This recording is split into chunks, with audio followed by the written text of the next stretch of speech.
ಎಲ್ಲ ಡಾಕ್ಟ್ರಿಗಿಂತ ನಮ್ಮ ದೇವರು ಭಾಳ ದೊಡ್ಡವನು. ಏನು ಒಂದಿಬ್ಬರು ಮೂರು ಅಷ್ಟು ಹೇಳಿದ್ರೆ ಆಮೇಲೆ ಇಲ್ಲೇ ಇದ್ದೀರಾ? ಹಲ್ಲೆಲೂಯಾ. ಎಲ್ಲ ದೇವರಿಗೆ, ಎಲ್ಲ ಡಾಕ್ಟರ್ಗಳಿಂದ ನಮ್ಮ ದೇವರು ಬಹಳ ದೊಡ್ಡವನಾಗಿದ್ದಾನೆ. ಮನುಷ್ಯರಿಂದ ಅಸಾಧ್ಯದ್ದು ದೇವರು ಸಾಧ್ಯ ಮಾಡುವಂಥನಾಗಿದ್ದಾನೆ. ಹಲ್ಲೆಲೂಯಾ. ಈಗ ನೇರವಾಗಿ ನಾವು ವಾಕ್ಯಕ್ಕೆ ಹೋಗೋಣ. The legend is back. ಕೆಲವರಷ್ಟೇ ಅರ್ಥ ಆಗುತ್ತೆ, ನಮ್ಮ ಸೇವಕರು. ಅದಕ್ಕಿಂತ ಮುಂಚೆ 1ನೇ ಗಲಾತ್ಯ ಬರೆದ ಪುಸ್ತಕ, ಥೆಸಲೋನಿಕ ಬರೆದ ಪುಸ್ತಕ, 1ನೇ ಥೆಸಲೋನಿಕ ಪುಸ್ತಕ 5ನೇ ಅಧ್ಯಾಯ 12-13 ವಾಕ್ಯ ಹೋದ್ರಿ. ನಂತರ ನಾವು ಹೋಗೋಣ. ವಾಕ್ಯ ಅಷ್ಟೇ ಓದಿನ ಪ್ರಸಂಗ ನಾನು ಮಾಡಲ್ಲ. 1ನೇ ಥೆಸಲೋನಿಕ, మొదటి ಥೆಸಲೋನಿಕ ರಾಷ್ಟ್ರ పత్రిక 5వ అధ్యాయము 12వ వాక్యం మరియు 13వ వాక్యము. ಸಹೋದರರೇ, ಯಾರು ನಿಮ್ಮಲ್ಲಿ ಪ್ರಯಾಸಪಟ್ಟು ಕರ್ತನ ಕಾರ್ಯಗಳಲ್ಲಿ ಅಥವಾ ಕರ್ತನ ಕೆಲಸಗಳಲ್ಲಿ, ಓಕೆ,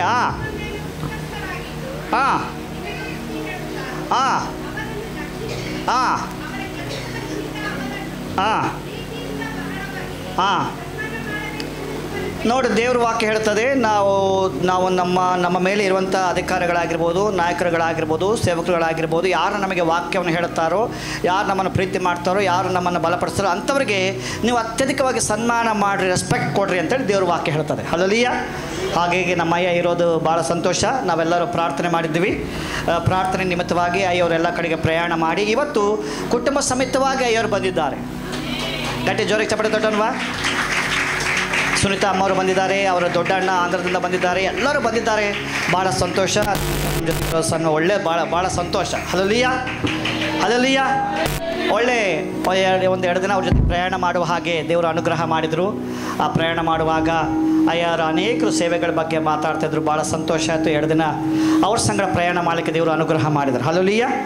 ಅಯ್ಯ ಅವರು ಸ್ವಲ್ಪ ಮುಂದೆ ಬಂದರೆ ನಾವು ಚಿಕ್ಕ ಸನ್ಮಾನ ಮಾಡಿ ನಿಮ್ಮನ್ನು ಸ್ವಾಗತ ಮಾಡ್ಕೊಳ್ತೀವಿ. ಇಲ್ಲಿ ಬಂದು ನಿಂತ್ಕೊಂಡ್ರೆ ಓಕೆ. ಮತ್ತೆ ಫಸ್ಟ್ ಅವರು ಬನ್ನಿ.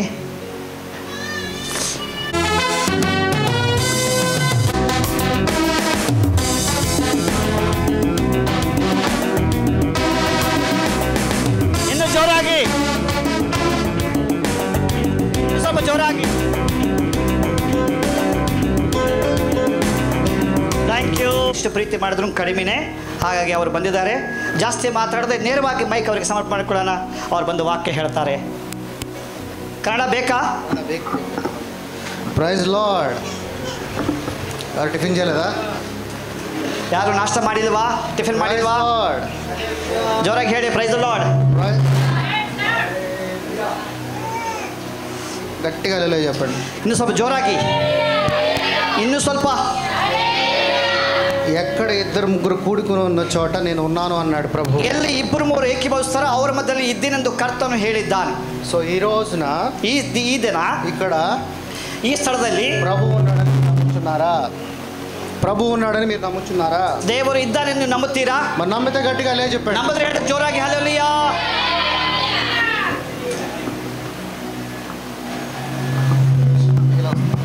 నేను ఇటు వస్తాను.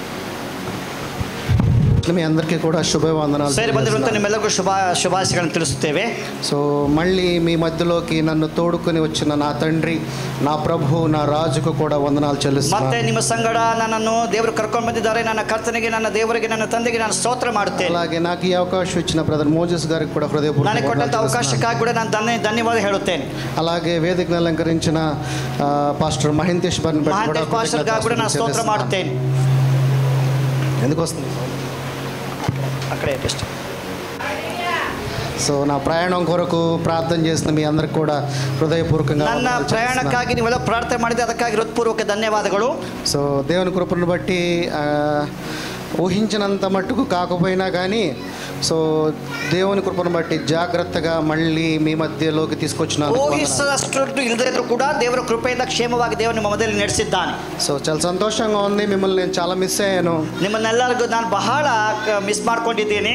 సో ప్రతి ఆదివారము అట్లీస్ట్ వీడియో కాల్ చేద్దాం అనుకున్నా కానీ ప్రతి భానువాರ ನಮ್ಮ ವಿಡಿಯೋ ಕಾಲ್ ಮಾತಾಡ್ಬೇಕಂತ ಅನ್ಕೊಂಡಿದ್ರು. కానీ మీరేమో పగలు ఉంటారు, నేనేమో రాత్రిలో ఉంటాను. ಇಲ್ಲಿ ಹಗಲು ಅಲ್ಲ ರಾತ್ರಿ ಆಗಿರುತ್ತೆ. అయినప్పటికీ ఫోన్ చేద్దామని కానీ సరైన ఎక్విప్మెంట్ ఇక్కడ లేదు. ಆದ್ರೆ ಫೋನ್ ಮಾಡಂದ್ರೆ ಸರಿಯಂತ ವ್ಯವಸ್ಥೆ ಇಲ್ಲ. ఒకవేళ దేవుని చిత్తమైతే ఆ ఎక్విప్మెంట్ త్వరగా ఈ సంఘానికి రావాలని మనస్ఫూర్తిగా ದೇವರ ಚಿತ್ತವಾದರೆ ಆ ವ್ಯವಸ್ಥೆ ಈ ಸಭೆಗೆ ಬೇಗ ಬರಲಿ ಎಂದು ಪ್ರಾರ್ಥನೆ ಮಾಡುತ್ತೇನೆ. సో దేవుడు కృపను బట్టి ఈ రోజున మనం అందరం ఈ విధంగా కూడుకున్నామంటే ದೇವರ ಕೃಪೆಯಿಂದ ನಾವೆಲ್ಲ ಈ ಸ್ಥಳದಲ್ಲಿ ಸೇರಿ ಬಂದಿದ್ದೇವೆ. మనందరం అదృష్టవంతులము. ನಾವೆಲ್ಲರೂ ನಿಜವಾಗಿ ಧನ್ಯರಾಗಿದ್ದೇವೆ. ఎందుకంటే అనేక మంది లోకంలో ఉన్నారు, ಅನೇಕರು ಲೋಕದಲ್ಲಿ ಇದ್ದಾರೆ. కానీ మనం దేవుని సన్నిధిలో ఉన్నాం. ನಾವು ದೇವರ ಸನ್ನಿಧಾನದಲ್ಲಿ ಇದ್ದೇವೆ. దేవుని సన్నిధి అంటానికన్నా ముఖ్యముగా దేవుని ఇల్లు అనటము. ದೇವರ ಸನ್ನಿಧಿ ಅಂತ ಹೇಳೋದಕ್ಕಿಂತ ಮುಂಚಿತವಾಗಿ ದೇವರ ಮನೆ. ఎందుకంటే దేవుడే అన్నాడంటే అందరూ కూడుకుని ఉన్న చోట అది నా ఇల్లు అంటున్నాడు. ದೇವರು ಹೇಳ್ತದೆ ಎಲ್ಲರೂ ಎಲ್ಲಿ ಸೇರಿ ಬರ್ತಾರೋ ಅದು ನನ್ನ ಮನೆಯಾಗಿದೆ. సో ఇంటిలో ఎవరుంటారు? ಮನೆಯಲ್ಲಿ ಯಾರು ಇರ್ತಾರೆ? ఇంటిలో కుటుంబీకులు ఉంటారు. ಮನೆಯಲ್ಲಿ ಕುಟುಂಬಸ್ಥರು ಇರ್ತಾರೆ. సో ఈ రోజున మనం అందరం కూడా ఒకే కుటుంబంగా, ಇವತ್ತು ನಾವೆಲ್ಲರೂ ಒಂದೇ ಕುಟುಂಬವಾಗಿ, ఒకే మనస్సు కలిగి, ಏಕ ಮನಸ್ಸುಳ್ಳವರಾಗಿ, ఒకే భావము కలిగి, ಏಕ ಭಾವವುಳ್ಳವರಾಗಿ మనము దేవునిని మహిమపరచాలి. ನಾವು ದೇವರನ್ನ ಮಹಿಮೆಪಡಿಸಬೇಕು. సో అలాంటి ఒక్క కుమారులుగా మనము ಅಂತ ಮಕ್ಕಳಾಗಿ దేవునికి తండ్రికి సాక్షులుగా ఈ భూమి మీద ದೇವರಿಗೆ ತಂದೆಗೆ ಸಾಕ್ಷಿಯಾಗಿ ಭೂಮಿಯ ಮೇಲೆ దేవుని యొక్క మహిమను పొందుకుని ದೇವರ ಮಹಿಮೆಯನ್ನು ಹೊಂದಿಕೊಂಡು నీ జీవితం ద్వారా దేవుని మళ్ళీ మహిమపరచాలి. ನಿನ್ನ ಜೀವನದಲ್ಲಿ ಮತ್ತೆ ದೇವರನ್ನು ಮಹಿಮೆಪಡಿಸಬೇಕು. సో అలాంటి యొక్క జీవన విధానము, ಅಂತ ಜೀವನ ವಿಧಾನ మనందరిలో కూడా ನಮ್ಮೆಲ್ಲರಲ್ಲಿ కనపడాలి, ಕಾಣಬೇಕು. సో సహోదరి చెప్పిన టెస్ట్ మనీ చాలా హృదయానికి తట్టుకుంది. ಸಹೋದರಿ ಹೇಳಿದಂತ ಒಂದು ಸಾಕ್ಷಿ ಬಹಳ ಹೃದಯಕ್ಕೆ ಇಂಪಾಯಿತು. సో ఇలాగ అనేక మందికి జరగాలి. ಈ ತರ ಅನೇಕರಿಗೆ ನಡೆಯಬೇಕು. ಅದು ఇలా కొద్ది మందికే కాదు, ಕೆಲವರಿಗೆ ಮಾತ್ರ ಅಲ್ಲ, అందరికీ జరగాలి. ಎಲ್ಲರಿಗೂ ನಡೆಯಬೇಕು.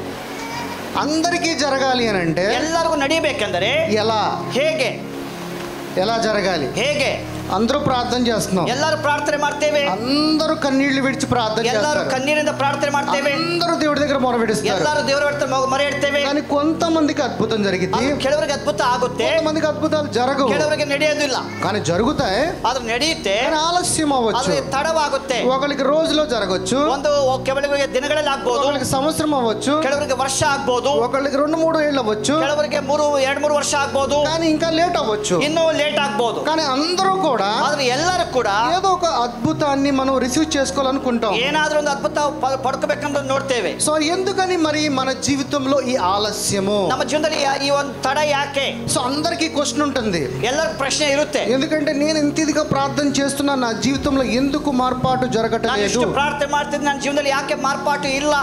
ఎందుకు జరగట్లేదంటే ಯಾಕೆ ಆಗ್ತಿಲ್ಲ ಅಂದ್ರೆ ನೀವು సత్యమును తెలుసుకోవట్లేదు ಸತ್ಯವನ್ನು కాబట్టి. ತಿಳ್ಕೊಳ್ತಾ ಇಲ್ಲ. సత్యమును ఎలా తెలుసుకోవాలి? ಸತ್ಯವನ್ನು ಹೇಗೆ ತಿಳ್ಕೋಬೇಕು? సత్యమును తెలుసుకోవాలి అని అంటే ಸತ್ಯವನ್ನು ತಿಳ್ಕೋಬೇಕಂದ್ರೆ నిన్ను నీవు దేవుడికి సమర్పించుకోవాలి. ನೀನು ದೇವರಿಗೆ ಸಮರ್ಪಣೆ ಮಾಡ್ಕೋಬೇಕು. ఎలా సమర్పించుకోవాలి? ಹೇಗೆ ಸಮರ್ಪಣೆ? ಅದು సమర్పించుకునే ఒక విధి విధానం కూడా ఉన్నది. ಸಮರ್ಪಣೆ ವಿಧಾನಗಳು ಏನು? ఎందుకనంటే ಯಾಕೆಂದರೆ యేసు ప్రభు ಯೇಸು ಕ್ರಿಸ್ತನು 40 రోజులు 40 ದಿವಸ ఉపవాస ప్రార్థన ಉಪವಾಸ చేశాడు. ಪ್ರಾರ್ಥನೆ ಮಾಡಿದರು.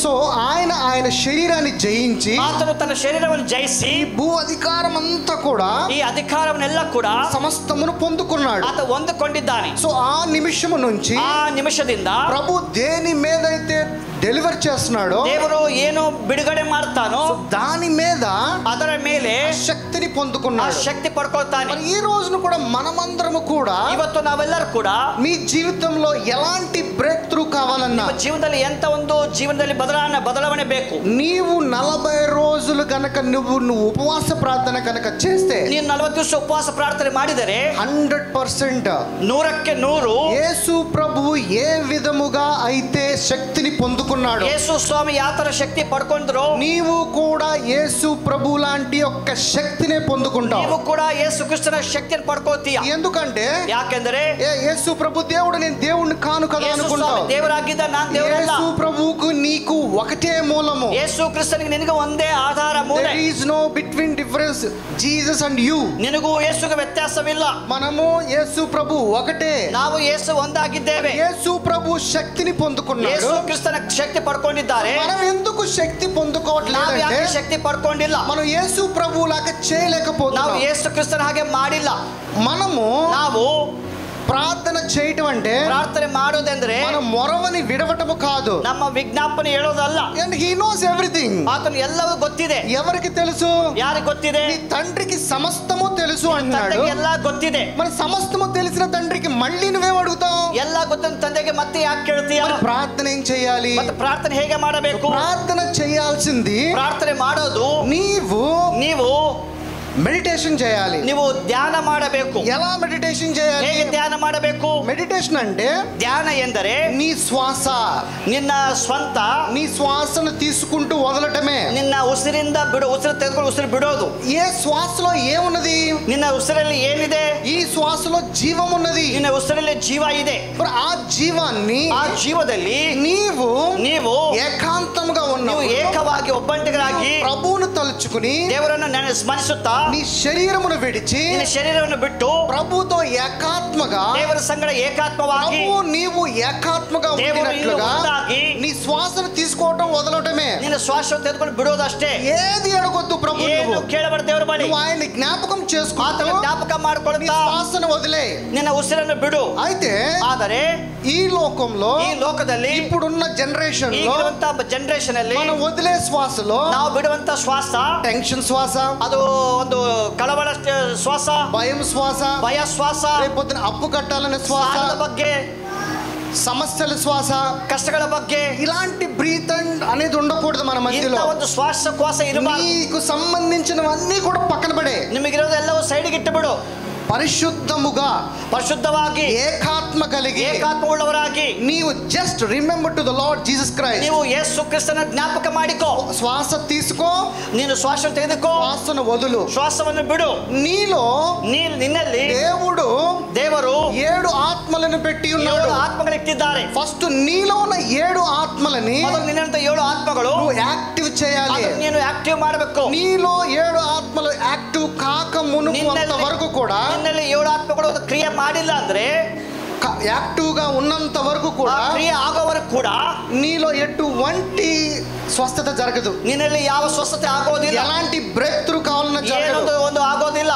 ముందు నీలో ఉన్న ఆత్మ యాక్టివ్ అవ్వాలి. ಮೊದಲು ನಿನ್ನಲ್ಲಿರುವಂತ ಆತ್ಮ ಕ್ರಿಯೆ ಆಗಬೇಕು. ఎలాగా మనం ఒక జిమ్ కి వెళ్తే మన శరీర ఆకృతి కొన్ని నెలకో మారుతుంది కదా, వ్యాయామಕ್ಕೆ ಹೋಗುವಾಗ ಕೆಲವು ತಿಂಗಳಿಗೆ ನಮ್ಮ ಶರೀರ ಬದಲಾಗುತ್ತಲ್ಲ, అలాగే నీవు దేవుని సన్నిధిలో మెడిటేషన్ చేయటం వల్ల, ಅದೇ ತರ ನೀವು ದೇವರ ಸನ್ನಿಧಿಯಲ್ಲಿ ಧ್ಯಾನ ಮಾಡೋದ್ರಿಂದ, దేవుని జ్ఞాపకం చేసుకున్నట్టు వల్ల, ದೇವರ ಜ್ಞಾಪಕ ಮಾಡಿಕೊಳ್ಳೋದ್ರಿಂದ నీ యొక్క ఆలోచనలు మారుతూ ఉండడం, ఆలోచనలు బదలాగుತ್ತದೆ. నీలో ఉన్న ఆత్మ, నిన్నలిరున్న ఆత్మ దేవునితో మాట్లాడటం ప్రారంభిస్తుంది. ದೇವರ ಸಂಗಡ ಮಾತಾಡುತ್ತದೆ. దేవుడు ఎక్కడో లేడు, ದೇವರು ಎಲ್ಲೂ ಇಲ್ಲ, నీలోనే ఉన్నాడు. ನಿನ್ನಲ್ಲಿದ್ದಾನೆ.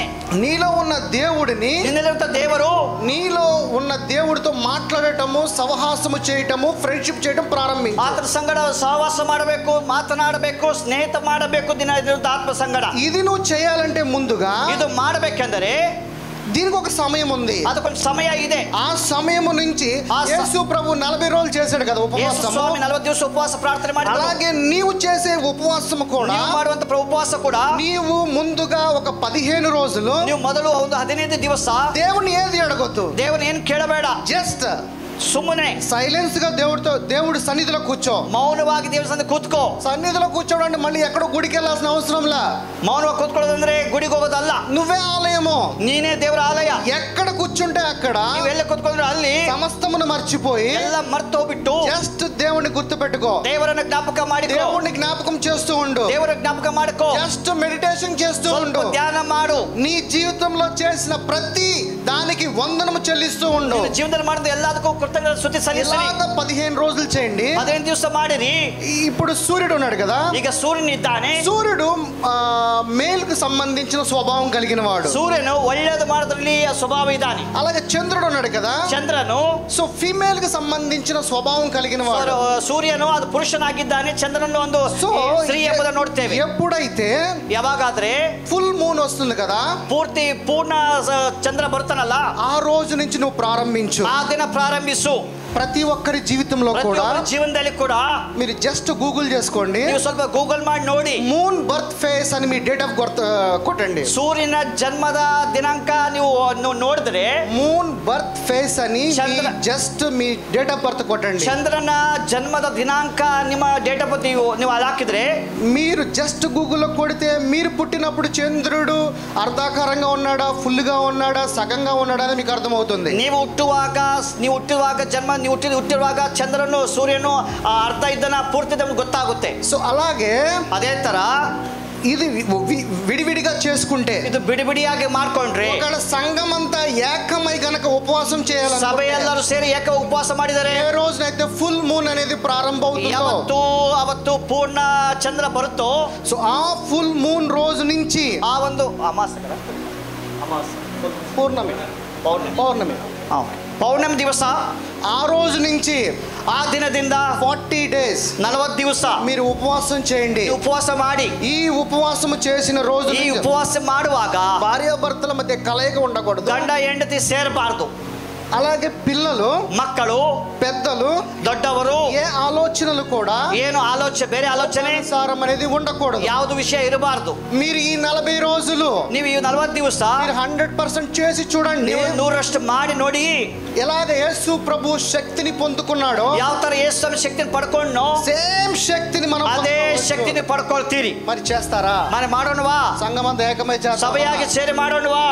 చేస్తే అద్భుతం చూడవచ్చు. ಮಾಡಿದ್ರೆ ಅದ್ಭುತ ನೋಡ್ತೀರಿ. ఈ సంఘం అనే కాదు, ఎక్కడైనా ಈ కానీ, ಸಭೆ ಎಲ್ಲ ಯಾವ ಸಭೆ ಆಗ್ಬೋದು, ఏదైనా కానీ, ಎಲ್ಲೇ ಆದರೂ ಕೂಡ, కానీ ಯಾವ ಸ್ಥಳವಾದ್ರೂ ಕೂಡ శక్తిని పొందుకుని ಶಕ್ತಿಯನ್ನು ಹೊಂದ್ಕೊಂಡು విడుదలను పొందుకోవచ్చు. ಬಿಡುಗಡೆಯನ್ನು ಹೊಂದ್ಕೋಬೇಕು. ఇది నేను చెప్తున్నది వాక్యానుసారమే. ಇದು ನಾನು ವಾಕ್ಯ ಪ್ರಕಾರ ಹೇಳ್ತಿದ್ದೇನೆ, నేనేమి అవుట్ ఆఫ్ ది బాక్స్ చెప్పట్లేదు. ನಾನು ವಾಕ್ಯ ಬಿಟ್ಟು ಹೇಳ್ತಿಲ್ಲ. సో వాక్యమును గనక సరిగా అర్థం చేసుకుంటే ವಾಕ್ಯ ಸರಿಯಾಗಿ ಅರ್ಥ ಆದರೆ చాలా మందికి ಅನೇಕರಿಗೆ ఇలాగే ప్రార్థన చేస్తారు, కానీ ಈ ತರ ಪ್ರಾರ್ಥನೆ ಮಾಡ್ತಾರೆ, ಆದರೆ విడుదల దొరకదు. ಬಿಡುಗಡೆ ಇಲ್ಲ. ఎందుకని? ಯಾಕೆ? ఎందుకని అంటే ఈ పద్ధతి తెలియక. ಈ ಪದ್ಧತಿ ಗೊತ್ತಿಲ್ಲ. మామూలుగా 1 కొరింథీలో ಮೊದಲನೇ ಕೊರಿಂಥದವರ ಪುಸ್ತಕ 7:8 7:8ನೇ ವಾಕ್ಯ, 7:5 7ನೇ ಅಧ್ಯಾಯ 5ನೇ ವಾಕ್ಯ. ಮೊದಲನೇ ಕೊರಿಂಥದವರ ಪುಸ್ತಕ 7ನೇ ಅಧ್ಯಾಯ.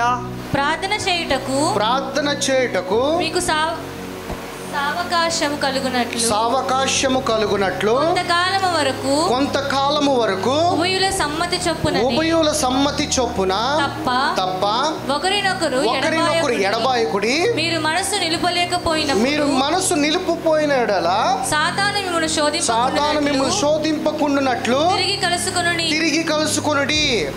ఇది భార్య భర్తల గురించి చెప్తున్నాడు. ಇದು గంಡ ಹೆಂಡತಿ ಬಗ್ಗೆ ಮಾತಾಡ್ತಿದ್ದಾರೆ. ఒకవేళ కనుక మీరు ఉపవాసం చేయాలనుకుంటే, ఒకవేళ ఉపవాಸ ಮಾಡಬೇಕಂದ್ರೆ ఈ 40 days ಈ 40 ದಿವಸ ఈ 40 days మీరు దూరంగా ఉండి, 40 ದಿವಸ ನೀವು ದೂರ ಇದ್ದು మీరు ఏకాంతంగా దేవుడితో మాట్లాడడం ప్రారంభించండి. ಏಕವಾಗಿ ದೇವರ ಸಂಗಡ ಮಾತನಾಡ್ರಿ. నీలోనే శక్తి ఉన్నది, ನಿನ್ನಲ್ಲಿ ಶಕ್ತಿ ಇದೆ, వేరే ఎక్కడా లేదు. ಬೇರೆ ಎಲ್ಲಿ ಇಲ್ಲ.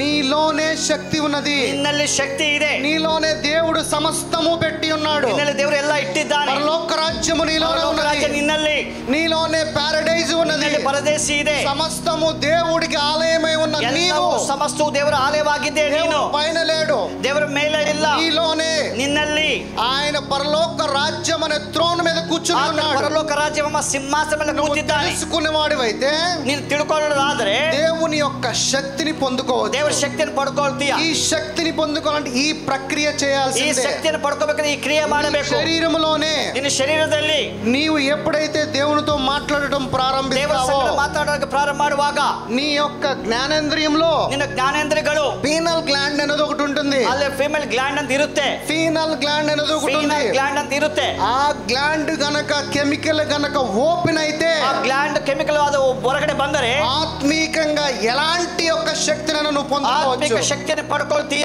ఆ శక్తిని పొందుకోవాలంటే ಆ ಶಕ್ತಿಯನ್ನು ಪಡ್ಕೋಬೇಕಂದ್ರೆ నీవు ఇలాంటి యొక్క ఫాస్టింగ్ చేయాలి. ನೀನು ಇಂಥ ಉಪವಾಸ ಮಾಡಬೇಕು. అప్పుడు ఎలాంటి యొక్క శక్తి అయినా గానీ, ಎಂತ ಶಕ್ತಿ ಆದರೂ, ఎలాంటి యొక్క శోధన అయినా ಎಂತ గానీ, ಶೋಧನೆ ಆದರೂ, ఏదైనా గానీ ಏನಾದರೂ నీవు దేవుని నామమును బట్టి ನೀನು ದೇವರ పొందుకోవచ్చు. ನಾಮದಲ್ಲಿ ಪಡ್ಕೊಳ್ತೀಯ. సో ఇది నీవు మీ జీవితంలో చేయడానికి ಇದು ప్రారంభించండి. ನಿನ್ನ ಜೀವನದಲ್ಲಿ ಮಾಡ್ಲಿಕ್ಕೆ ಪ್ರಾರಂಭಿಸು. ఒకవేళ దేవుని చిత్తం అయితే ದೇವರ ಚಿತ್ತ ಆದರೆ మనం ఆ 40 రోజులు ఫాస్టింగ్ చేద్దాం. 40 ದಿವಸ ಫಾಸ್ಟಿಂಗ್ ಮಾಡೋಣ. సంఘముగా ఏకమై ప్రార్థన చేద్దాం. ಸಭೆಯಾಗಿ ಏಕವಾಗಿ ಪ್ರಾರ್ಥನೆ మన ಮಾಡೋಣ. సంఘములో ఎలాంటి యొక్క బాధలునే వాళ్ళ గురించి ప్రార్థన ಸಭೆಯಲ್ಲಿ చేద్దాం. ನೋವಿಗಾಗಿ ಪ್ರಾರ್ಥನೆ ಮಾಡೋಣ. ఎవరికి అప్పులున్నాయో వాళ్ళ గురించి ప్రార్థన ಯಾರಿಗೆ చేద్దాం. ಸಾಲದೆ ಅವರಿಗಾಗಿ ಪ್ರಾರ್ಥನೆ ಮಾಡೋಣ. చెప్పలేని సమస్యలున్నాయో వారి గురించి ప్రార్థన చేద్దాం. ಸಮಸ್ಯೆಗಳಿಗಾಗಿ ಪ್ರಾರ್ಥನೆ ಮಾಡೋಣ.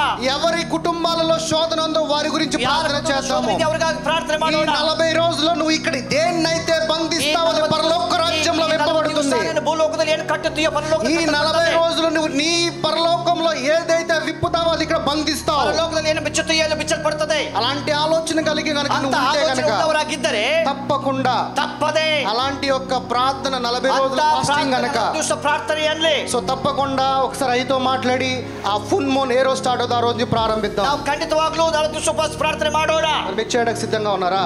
I am ready. సిద్ధంగా ఉంటే అద్భుతాలు ಹೇಳ್ರಿ, ದೇವರ ಅದ್ಭುತ ನೋಡ್ಲಿಕ್ಕಿದ್ದ ತೋರಿಸ್ಲಿಕ್ಕಿದ್ದ ನಿಮಗೆ. మీరు గనక అద్భుతాలు చూస్తారు. ನೀವು ಅದ್ಭುತಗಳನ್ನು ನೋಡ್ಲಿಕ್ಕಿದ್ದೀರಿ. ఆదివారం వచ్చాము వెళ్ళిపోయాము కాదు, ಭಾನುವಾರ ಬಂದು ಹೋಗೋದಲ್ಲ. ఆదివారం వస్తే నీవు పవర్ తీసుకుని వెళ్ళాలి. ಐದ್ವಾರ ಬಂದರೆ ಭಾನುವಾರದ ಶಕ್ತಿ ఈ ಪಡ್ಕೋಬೇಕು. శక్తి నీవు 6 రోజులు 7 రోజులు నీ మీద ఉండాలి. ಈ ಶಕ್ತಿ 7 ದಿವಸ ನಿನ್ನ ಮೇಲೆ ಇರಬೇಕು. అపవాది నిన్ను చూసి భయపడే విధంగా ఉండాలి. ನಿನ್ನ ನೋಡಿ ಭಯಪಡಬೇಕು. అంతేగాని నువ్వు అపవాదికి భయపడే విధంగా నీ జీవితంలో ಭಯಪಡೋದಲ್ಲ. ఎందుకనంటే ಯಾಕೆಂದರೆ అపోస్తల కార్యము 3 ಅಪೊಸ್ತಲ ಕಾರ್ಯಗಳು 3ನೇ ಅಧ್ಯಾಯ 6 వచనం తీయండి సార్. ಅಪೊಸ್ತಲ ಕಾರ್ಯಗಳು 3ನೇ ಅಧ್ಯಾಯ 6ನೇ ವಾಕ್ಯ. అంతట పేతురు వెండి బంగారములు నా యొద్ద లేవు గాని నాకు కలిగినది నీకు ఇచ్చుచున్నాను. అంటే ఇప్పుడు పేతురు దగ్గర ఏమున్నది? పేతురు ఏనిದೆ? ಬೆಳ್ಳಿ ಇಲ್ಲ, ಬಂಗಾರ ಇಲ್ಲ. అతని దగ్గర బంగారం వెండి లేదంట, ಬಂಗಾರ ಇಲ್ಲ. దానికన్నా గొప్పది ఉందంట. ಅದಕ್ಕಿಂತಲೂ ಉನ್ನತವಾದದ್ದು గొప్పదే దేవుని యొక్క శక్తి. దొడ్డದು ದೇವರ ಶಕ್ತಿ. ఆ శక్తి నువ్వు కూడా పొందుకోవాలి నా సహోదరి సహోదరుడా. పడుకోಬೇಕು సహోదర సహోదరి. అలాంటి జీవితాన్ని జీవిద్దాం. ఇంత జీవన జీవిಸಬೇಕು. అంతేగాని భయపడే జీవితం జీవించకూడదు. జీవన ఇరబారదు. భయపడే విధంగా నీ జీవితం ఉండకూడదు. భయపడే రీతి నీ జీవన ఇరబారదు. నీ జీవితము నిన్న జీవన వెలుగు జీవితముగా ఉండాలి. ಬೆಳಕಿನ జీవన ఎదుటి వాడికి ఆదర్శముగా ఉండాలి. ಇನ್ನೊಬ್ಬರಿಗೆ ಆದರ್ಶವಾಗಿರಬೇಕು. జీవితం ఎదుటి వాడికి ఆదర్శముగా ఉండి వాడిలో విశ్వాసము పెంపొందించాలి. ఎదురు వ్యక్తికి ఆదర్శವಾಗಿದ್ದರೆ ಅವರಿಗೆ అలాంటి యొక్క జీవితమును జీవించాలని మనకి ప్రభువు ಅಂತ ಒಂದು ಜೀವನ ಜೀವಿಸಬೇಕೆಂದು ಕರ್ತನು మనకి దేవుని కృపను బట్టి దేవుడి యొక్క శక్తి ఇచ్చాడు. ದೇವರ ಕೃಪೆಯಿಂದ ದೇವರ ಶಕ್ತಿ ಕೊಟ್ಟಿದ್ದಾನೆ. సో ఈ రోజున ఈ సహోదరి ఈ సాక్ష్యం చెప్పింది. ಇವತ್ತು ಈ ಸಹೋದರಿ ಸಾಕ್ಷಿ ಹೇಳಿದ್ದಾಳೆ. సో ఈ రోజు దేవుడికి సాక్షిగా సాక్ష్యం చెప్తుంది. ದೇವರಿಗೆ ಸಾಕ್ಷಿಯಾಗಿ ಸಾಕ್ಷಿ ಹೇಳ್ತಿದ್ದಾರೆ. సో ఈ రోజు మనందరం కూడా ఆవిడకి మంచి డెలివరీ జరగాలని ప్రార్థన చేద్దాము. ಅವರಿಗೆ ಒಳ್ಳೆ ನಾರ್ಮಲ್ ಡೆಲಿವರಿ ಆಗೋದು ಪ್ರಾರ್ಥನೆ ಮಾಡೋಣ. అందరూ చేతులు ఎత్తండి, ಪ್ರಾರ್ಥನೆ ಮಾಡೋಣ. ಸಿಸ್ಟರ್ ಜ್ಯೋತಿಗಾಗಿ ಪ್ರಾರ್ಥನೆ ಮಾಡೋಣ. ಅವರಿಗೆ ಒಳ್ಳೆ ನಾರ್ಮಲ್ ಡೆಲಿವರಿ ಆಗಬೇಕು, ಅವರಿಗೆ ದೇವರು ಕಾಪಾಡಬೇಕೆಂಬುದಾಗಿ ಸಭೆಗೆ ಎಲ್ಲರೂ ಕೂಡ ನಾವು ಪ್ರಾರ್ಥನೆ ಮಾಡೋಣ. పరిశుద్ధుడా పరిశుద్ధుడా పరిశుద్ధుడా పరిశుద్ధనే పరిశుద్ధనే స్వామి. పరలోకమందున్న మా తండ్రి నాయనా మీకు వందనాలయ్యా. సమస్తమును సాధ్యపరిచే దేవా నీకు వందనాలయ్యా. నాయనా నీకు సమస్తము సాధ్యము ప్రభువా తండ్రి. నాయన మా సహోదరి జ్యోతిని బట్టి మీకు వందనాలు, ఇచ్చిన గర్భమును బట్టి నీకు వందనాలు, చేసిన అద్భుతమును బట్టి మీకు వందనాలు తండ్రి. గడిచిన 5 నెలలు కూడా నీ కాపుదలు ఇచ్చినందుకు నీకు వందనాలు తండ్రి. అప్ టు డెలివరీ వరకు కూడా నీ కృప ఎప్పుడు కూడా బిడ్డ పైన ఉంచులాగున నీ కృపని సహాయం దయచేయండి నాయన. ఆ గర్భము చుట్టూ నాయన నీ వెలుగు దూతలు ఎప్పుడు కూడా ఉండేలాగా నీ కృపని సహాయం దయచేయండి నాయన. ఏ చీకటి కూడా తండ్రి తన పాదములు కూడా ముట్టనీయకుండా నీ కంచె అనేది ఉండు నాయన తండ్రి. నాయన తండ్రి వారు భార్యాభర్తలు ఏ నాయన బిడ్డను కోరుకుంటున్నారో అదే బిడ్డను వారికి నాయన ఇవ్వలాగని కృపని సహాయం దయచేయి నాయన. ఏ ఇబ్బంది, ఏ శోధన, ఏ కీడు, ఏ ఆటంకం లేకుండా తండ్రి నాయన మంచి కాన్పును దయచేయమని అడుగుచున్నాను ప్రభువా. నాయన ఆ బిడ్డలోకి ధైర్యము ఉండుగా నాయన తండ్రి. నాయన ఆ బిడ్డలో ఎటువంటి భయం లేకుండా తండ్రి నాయన ఏ ఆలోచనలు చెడు రాకుండా తండ్రి మంచిగా నాయన పాజిటివ్ మైండ్తో నాయన తండ్రి మంచి సమాధానముగా ఉండులాంటి కృపను దయచేయమని అడుగుచు ప్రభువా. ఈ సహోదరుని నీ చేతులకి సమర్పించి నాయన నజరేయుడైన యేసుక్రీస్తు నామమును బట్టి అడిగి పెట్టుకుంటున్నాం తండ్రి. ఆమేన్ ఆమేన్ ఆమేన్. అయ్యా నేను కలిసి KGFలో ఒక వివాహం చేశాము. KGF పట్టణದಲ್ಲಿ ನಾನು ಅಯ್ಯವರಿಬ್ಬರು ಸೇರಿ ಒಂದು ಮದುವೆ ಮಾಡಿ ಅಲ್ಲಿ ನಡೆಸಿದ್ವಿ ನಾವು. సో ఆ వివాహం చేసిన వ్యక్తికి నేను చాలాసార్లు ప్రార్థన చేశాను. ఆ మದುವೆ ಮಾಡಿದಂತ వ్యక్తిಗೆ అయ్యವರು బహಳ ప్రార్థನೆ ಮಾಡುತ್ತಾ ఇದ್ರು. సో వాళ్ళది లవ్ మ్యారేజ్. ಅವರು ಪ್ರೀತಿ ವಿವಾಹ. కానీ వాళ్ళ కుటుంబాలు ఒప్పుకోలేదు. ಆದರೆ ಅವರ ಎರಡು ಮನೆಗಳು ಒಪ್ಪಲಿಲ್ಲ. సో నేను నా మీటింగ్స్కి ఎక్కడికి వచ్చినా కానీ షూట్ చేస్తూ ఉంటాడు. ఇప్పుడు ಆ ವ್ಯಕ್ತಿ ಪ್ರಸನ್ನ ಕುಮಾರ್ ಎಂಬುದಾಗಿ ಅವರು ಯಾವಾಗಲೂ ಅಯ್ಯ ವಿಡಿಯೋ ಮಾಡ್ಲಿಕ್ಕೆ ಬರ್ತಾರೆ. ప్రార్థన అయిపోయిన ఎప్పుడు కూడా ప్రార్థన చెప్పుకునేవాడు. ಅವರು ಎಲ್ಲ మీటింగ్ ఆದ್ಮೇಲೆ ಯಾವಾಗಲೂ ప్రార్థನೆ ಮಾಡಿಸ್ಕೊಳ್ತಾ ಇದ್ರು. ప్రార్థన చేసినప్పుడు చెప్పేవాడు నేను డెఫినెట్లీ మీ వివాహం జరుగుతుందని. ನಾನು ಹೇಳ್ತಾ ಇದ್ದೆ నిజవాగ్లೂ మದುವೆ ನಡೆಯುತ್ತೆ ಅಂತ ಹೇಳ್ತಾ ಇದ್ದೆ. చివరికి వాళ్ళ వివాహం జరగదని వాళ్ళు డిసైడ్ అయిపోయిన తర్వాత ಅವರು మದುವೆ ಆಗಲ್ಲ ಮಾಡಲ್ಲ ಅಂತ ಅವರು ನಿರ್ಧಾರ ಆಗಿದ್ರು. ఆ సహోదరిని బయటికి తీసుకొచ్చి వివాహం చేసుకోవాలనుకున్నారు. ఆ సహోదరి కర్ಕೊಂಡು ಹೊರಗಡೆ ಹೋಗಿ మದುವೆ ಆಗಬೇಕಂತ ఇష్టపಟ್ಟರು. నన్ను అడిగినప్పుడు నేను దేవుని చిత్తం ఉంటే జరుగుద్ది, కంగారు పడకొద్దని చెప్పాను. అయ్యా ಹೇಳಿದ್ರು, ನೋಡ್ರಿ దేవుని చిత్త ಆದ್ರೆ ಆಗುತ್ತೆ, ನೀವು ಸ್ವಲ್ಪ ಅವಸರ ಮಾಡಬೇಡಿ. దేవుడు వాళ్ళతో మాట్లాడి వాళ్ళ పేరెంట్స్ తో మాట్లాడి ఇద్దరిని సమ్మతించి, ఆದ್ರೆ ದೇವರು ಅವರ ಎರಡು కుటుంబ సంగಡ ದೇವರು మాట్లాడి ಅವರಿಗೆ సమ్మతి కొట్టు. సో ఇద్దరి కుటుంబాలు కూడా ఏకమై వారిద్దరికి వివాహం చేయడానికి ముందుకు వచ్చారు. ಎರಡು కుటుంబ ಸೇರಿ ನಾವು ಮದುವೆ ಮಾಡಲಿಕ್ಕೆ ಮುಂದಕ್ಕೆ ಬಂದರು. సో నెల రోజులు 1.5 month బిఫోర్ నన్ను డేట్స్ అడిగారు. ಒಂದೂವರೆ ತಿಂಗಳ ಹಿಂದಗಡೆ ನನಗೆ ಅವರು ಡೇಟ್ ಕೇಳಿದ್ರು, ತಾರೀಕು ಮದುವೆ ಮಾಡ್ಲಿಕ್ಕೆ. ఆగస్టు 21వ తారీఖున పెట్టుకుంటామన్నారు. ఆగస్ట్ 21కి ఇట్టుకుంటావా అయ్యా ಅಂತ ಕೇಳಿದ್ರು. కానీ అప్పటికి నేను ఆ టైం ఉందిలే వస్తాను కంపల్సరీగా అని చెప్పాను. ನಾನು ಸಮಯ ಇರುತ್ತು ನಾನು ಬರ್ತೀನಿ ಅಂತ ಹೇಳಿದ್ದೆ. కానీ నేను వెళ్ళటము కొద్దిగా 2-3 సార్లు పోస్ట్ పోన్ అవడం జరిగింది. ನಾನು ಅಮೆರಿಕ ಹೋಗೋದು ಸ್ವಲ್ಪ ಅವಾಗ ತಡೆ ಆಯ್ತು. సో నేను అమెరికా వెళ్ళిపోయాను. ನಾನು అమెరికాకి ಹೋದೆ. సో వాళ్ళ వివాహము డేట్ దగ్గరికి వచ్చింది. ಅವ್ರ ಮದುವೆ ಸಮಯ ತಾರೀಕು ಹತ್ರ ಬಂತು. సో నేను అమెరికాలో ఉన్నప్పుడు వాళ్ళు నాకు కాంటాక్ట్ అవడం జరిగింది. ಅಮೆರಿಕದಲ್ಲಿ ಇರುವಾಗ ಅವರು ನಮಗೆ ಸಂಪರ್ಕ ಮಾಡಿದರು. సో తర్వాత నేను అమెరికా నుంచి దుబాయ్ వచ్చాను. ಅಮೆರಿಕದಿಂದ ದುಬೈಗೆ ಬಂದೆ. సో దుబాయ్లో కొన్ని రోజులు ఉండగా మళ్ళీ కాంటాక్ట్ అయ్యారు. దుబాయ్లో ಕೆಲವು ದಿನ ಮತ್ತೆ ಅವರು ಸಂಪರ್ಕ ಮಾಡಿದರು. సో నాకు ఏంటి పదే నన్నే ఎందుకు వీళ్ళు చూస్తున్నారు, పదే నన్ను కరీತಾ ಇದ್ದಾರೆ ಇವರು. నేను ఇంత మటుకు పెళ్లి చేయలా, ನಾನು ಇವಾಗಲೇ ಮದುವೆ ಮಾಡಿಲ್ಲ. నాకు మొదటి పెళ్లి అది. ನನಗೆ ಮೊದಲನೇ ಮದುವೆ. నా పెళ్లి మొదటి కాదు, ನನ್ನ ಮದುವೆ ಮೊದಲಲ್ಲ, ಮಾಡೋ ಮದುವೆ ಮೊದಲನೇ ಮದುವೆ. సో నేను సరే వస్తాను తప్పకుండా, ಆಯ್ತು ಬರ್ತೀನಿ, ತಪ್ಪದೆ ಬರ್ತೀನಿ. సో నేను మొన్న బుధవారం రాత్రి దిగాను ಬುಧವಾರ ನೈಟ್ ಅಯ್ಯ ಅಲ್ಲಿ ಇಳ್ಕೊಂಡ್ರು. సో మోజెస్ అయ్య గారిని కూడా ఆహ్వానించాను. ನಾನು ಹೋಗಿದ್ದೆ. సో గురువారము అక్కడికి వెళ్ళి ಗುರುವಾರ ಅಲ್ಲಿಗೆ ಹೋಗಿ సో దేవుని కృపను బట్టి మంచిగా వివాహం జరిగింది. ದೇವರ ಕೃಪೆಯಿಂದ ಒಳ್ಳೆ ಮದುವೆ ನಾವು ನಡೆಸಿದ್ವಿ. సో గడిచిన వారంలో కಳೆದ వారಗಳ కಳೆದ దేవుని కృపను బట్టి ದೇವರ ಕೃಪೆಯಿಂದ సో ఎంత మంచి అవకాశం ఇచ్చినందుకు ಒಳ್ಳೆ అవకాಶ కొట్టంత సో నాకు గాని మోజెస్ గారిని బట్టి కూడా ನನಗೂ ಅಯ್ಯವರಿಗೂ ಕೂಡ సో దేవుడు కృతజ్ఞతలు చెల్లించాలి. దేవునికి స్తోತ್ರ. సో దేవుడు ఎలాంటి కార్యములు చేస్తాడో ఎలా ఊహిస్తాడో ఎవరికి తెలియదు. దేవుడు ఎంత కార్య ಮಾಡ್ತಾನೆ ನಮಗೆ ಊಹಿಸಕ್ಕೆ ಆಗೋದಿಲ್ಲ. KGF లో నాకు ఒక సహోదరుడు ఉన్నాడు. KGF లో ನನಗೆ ಒಂದು ಸಹೋದರ ಇದ್ದಾರೆ. సో వాళ్ళ పాపకి ಅವರ ಮಗಳಿಗೆ వేలూరులో CMC హాస్పిటల్ ఉంది. వేలూరు CMC గవర్నమెంట్ హాస్పిటల్ ಇದೆ. ఇవన్నీ నేను మీకు చెప్పాల్సిన అవసరం లేదు. ಇದು ನಾನೆಲ್ಲ ಹೇಳೋದು ಅವಶ್ಯಕತೆ ಇಲ್ಲ. దేవుడు ఎలాగ ఊహించి మన జీవితంలో అద్భుతాలు చేస్తాడనే విషయం గురించి ಆದ್ರೆ చెప్తున్నా. ನಾನು ಯಾಕೆ ಹೇಳ್ತಿದ್ರೆ ದೇವರು ನಮ್ಮ ಜೀವನದಲ್ಲಿ ಎಂತ ಅದ್ಭುತ ಮಾಡ್ತಾನೆ ನೀವು ತಿಳ್ಕೋಬೇಕು ಅಂತ ಹೇಳ್ತಿದ್ದೇನೆ. సో అందులోకి అప్లికేషన్ వేస్తే, ఎందుకంటే ఇండియాలోనే ది టాపెస్ట్ హాస్పిటల్ అది ఫస్ట్. భారతదేశದಲ್ಲಿ ಮೊದಲನೇ ಒಳ್ಳೆ ಹಾಸ್ಪಿಟಲ್ ಅದು. ఎక్కడ కూడా ట్రీట్మెంట్ దొరకదు, అక్కడ దొరుకుతుంది. ಎಲ್ಲಿ ಸಿಗದಂತ ಚಿಕಿತ್ಸೆ ಅಲ್ಲಿ ಸಿಗುತ್ತೆ. చాలా పెద్ద హాస్పిటల్ అది, ಬಹಳ ದೊಡ್ಡ ಹಾಸ್ಪಿಟಲ್. ఎలాగా అది 2-3 కిలోమీటర్లు ఉంటుంది హాస్పిటల్. ಅದು ಆಸ್ಪತ್ರೆ 2-3 ಕಿಲೋಮೀಟರ್ ಇರುತ್ತೆ. అది క్రిస్టియన్ హాస్పిటల్. ಅದು ಕ್ರೈಸ್ತರ ಹಾಸ್ಪಿಟಲ್. మేబీ అది దాని మీద అండర్టేకింగ్ గవర్నమెంట్ ఉందో లేదో నాకు తెలియదు. ಅದು ಸರ್ಕಾರದ ಕೆಳಗಡೆ ಇದೆಯೋ ಗೊತ್ತಿಲ್ಲ. బట్ కానీ అది నడిపేది మటుకు ఒక క్రిస్టియన్ చారిటీ వాళ్ళు. ಆದ್ರೆ ಅದು ಒಂದು ಕ್ರೈಸ್ತ ಸಮುದಾಯದ ನಡೆಸ್ತಾ ಇದ್ದಾರೆ. దాంట్లో వాళ్ళ పాపకి అప్లికేషన్ వేశారు. ಅವರಿಗೆ ಮಗಳಿಗೆ ಕೆಲಸಕ್ಕಾಗಿ ಅಪ್ಲಿಕೇಶನ್ ಹಾಕಿದ್ರು. నేను నన్ను అడిగినప్పుడు నేను ప్రార్థన చేస్తాను వాళ్ళ ఇంటికి వెళ్ళి. ನಾನು ಕೇಳಿದಾಗ ನಾನು ಪ್ರಾರ್ಥನೆ ಮಾಡಿದೆ ಮನೆಗೆ ಹೋಗಿ. నా పర్సనల్ ప్రార్థనలో కూడా నేను ప్రార్థించడం ప్రారంభించాను. ಪ್ರಾರ್ಥನೆ ಕೂಡ ಪ್ರಾರ್ಥನೆ ಮಾಡಿದೆ. సో వాళ్ళ పాపకి కాల్ లెటర్ వచ్చింది అక్కడి నుంచి. ಅವರಿಗೆ ಅಲ್ಲಿಂದ ಕರಿವಿಕೆ ಬಂತು. సో మళ్ళీ ఆ బ్రదర్ నన్ను అప్రోచ్ అయ్యి బ్రదర్ ప్రార్థన చేయండి అని మళ్ళీ ప్రార్థన ಮತ್ತೆ చేశాను. సహోదరరు సంపర్క ಮಾಡಿ అయ్యా ప్రార్థನೆ ಮಾಡಿ ಅಂತ ಹೇಳಿದರು. సో వాళ్ళు ఇంటర్వ్యూకి వెళ్ళారు. ಅವರು ఇంటర్వ్యూకి ಹೋದರು. ఇంటర్వ్యూకి వెళ్ళిన తర్వాత ఇంటర్వ్యూ ಆದ ನಂತರ దాదాపు 10,000 మంది ఇంటర్వ్యూకి వచ్చారంట. 10,000 విద్యార్థులు ಬಂದಿದ್ರು. జస్ట్ 2 పోస్టులు ఉన్నాయంట. 2 పోస్ట్ ಇದೆ ಕೆಲಸ. 2 పోస్టులకి 10,000 మంది ఉన్నారు. 2 పోస్ట్‌కి 10,000 విద్యార్థులు ಬಂದಿದ್ದಾರೆ. వాళ్ళు అక్కడ ఇంటర్వ్యూ ఇచ్చి మళ్ళీ తిరిగి బ్యాక్ ఇంటికి వచ్చేసారు. ಅಲ್ಲಿ ಅವರು ಇಂಟರ್ವ್ಯೂ ಕೊಟ್ಟು ಮನೆಗೆ ಬಂದ್ರು. అయితే అక్కడ ఎవరో కొంతమంది తెలిసిన వాళ్ళు బ్రోకర్స్ ఏం చెప్పారంట, ಕೆಲವರು ಪರಿಚಯ ಇರೋರು ಬ್ರೋಕರ್ಸ್ಗಳು ఒక 5 lakhs పెట్టుకుంటే మనకు వస్తుందని చెప్పారు. 5 ಲಕ್ಷ ಕೊಟ್ರೆ ನಮಗೆ ಬರುತ್ತೆ ಅಂತ ಹೇಳಿದ್ರು. ఆయనేమంత ఉన్నతమైన స్థానంలో లేరు పాపం. ಆ ವ್ಯಕ್ತಿಗೆ ಅಷ್ಟು ಹಣದ ಬಲ ಇಲ್ಲ. నేనన్నాను ప్రార్థన చేద్దాం, ఏది జరిగితే ನಾ ಹೇಳಿದ ಪ್ರಾರ್ಥನೆ ಮಾಡೋಣ, ಏನಾಗುತ್ತೋ ಅದಾಗ್ಲಿ. వాళ్ళ పాపకి మళ్ళీ విజయవాడలో దగ్గరలో గుంటూరు అనే ఊరు ఉన్నది. ಅದೇ ಮಗಳಿಗೆ ವಿಜಯವಾಡದಲ್ಲಿ ಗುಂಟೂರು ಎಂಬ ಪ್ರಾಂತದಲ್ಲಿ ఉద్యోగం వచ్చింది. ಅಲ್ಲಿ ಕೆಲಸ ಸಿಕ್ತು. ఉద్యోగం వచ్చిన తర్వాత నాకు ఫోన్ చేసి చెప్పాడు. ಕೆಲಸ ಬಂದ ನಂತರ ಫೋನ್ ಮಾಡಿ ಹೇಳಿದ್ರು, సో ఇక్కడ ఉద్యోగం వచ్చింది, ಇಲ್ಲಿ ಕೆಲಸ ಬಂದಿದೆ, సో ప్రార్థన చేయండి. మళ్ళీ ప్రార్థన ಮಾಡಿ ಅಂತ ಹೇಳಿ ಮತ್ತೆ ಪ್ರಾರ್ಥನೆ ಮಾಡಿದೆ. కానీ నాకు సాటిస్ఫాక్షన్ అనిపించలేదు, ನನಗೆ ಅದು ತೃಪ್ತಿ ಇಲ್ಲ. కానీ యాక్చువల్ గా వాళ్ళ పాపకి యూకే వెళ్ళాలని ఆశ. ಆದ್ರೆ ಅವರ ಮಗಳಿಗೆ ಯುಕೆ ಅಮೆರಿಕಕ್ಕೆ ಹೋಗಬೇಕಂತ ಆಸೆ. కానీ యూకే వెళ్ళాలంటే 30 లక్షలు కావాలి. ಅಮೆರಿಕ ಹೋಗೋದೇ 30 ಲಕ್ಷ ಬೇಕು. సరే నేనన్నాను ఈ CMC లో డెఫినెట్ గా మీకు జాబ్ వస్తుంది. ನಾ ಹೇಳಿದೆ ಈ CMC ಗ್ಯಾರಂಟಿ ಕೆಲಸ ಸಿಗುತ್ತೆ. ಸಿಗುತ್ತೆ. దేవుడు అద్భుతం చేస్తాడు, నమ్మకంగా ఉండండి. దేవుడు అద్భుత ಮಾಡ್ತಾರೆ, ನಂಬಿಕೆಯಲ್ಲಿ ಇರ್ರಿ. సో వాళ్ళు విజయవాడ వచ్చి అక్కడ గుంటూరులో జాబ్ జాయిన్ అయిపోయారు. ಅವರು ವಿಜಯವಾಡಕ್ಕೆ ಬಂದು ಗುಂಟೂರಲ್ಲಿ ಕೆಲಸ ಕೂಡ ಜಾಯಿನ್ ಆಗಿದ್ದಾರೆ. సో జాయిన్ అయిన తర్వాత నేను అదే జాయిన్ అయిన అతను రిటర్న్ వచ్చాడు. ಕೆಲಸಕ್ಕೆ ಹಾಜರಾದ ಮೇಲೆ ಮತ್ತೆ ವಾಪಸ್ ಬಂದ್ರು. అదే రోజున నేను అమెరికా వెళ్ళిపోతున్నాను. ಅವತ್ತೇ ನಾನು ಅಮೆರಿಕಾಗೆ ಹೋಗ್ತಾ ಇದ್ದೇನೆ. సో నేను చెప్పాను, ఏం పర్లేదు, నేను ప్రార్థన చేస్తాను మీ పాప గురించి. విజయవాడ అంటే నాది విజయవాడే.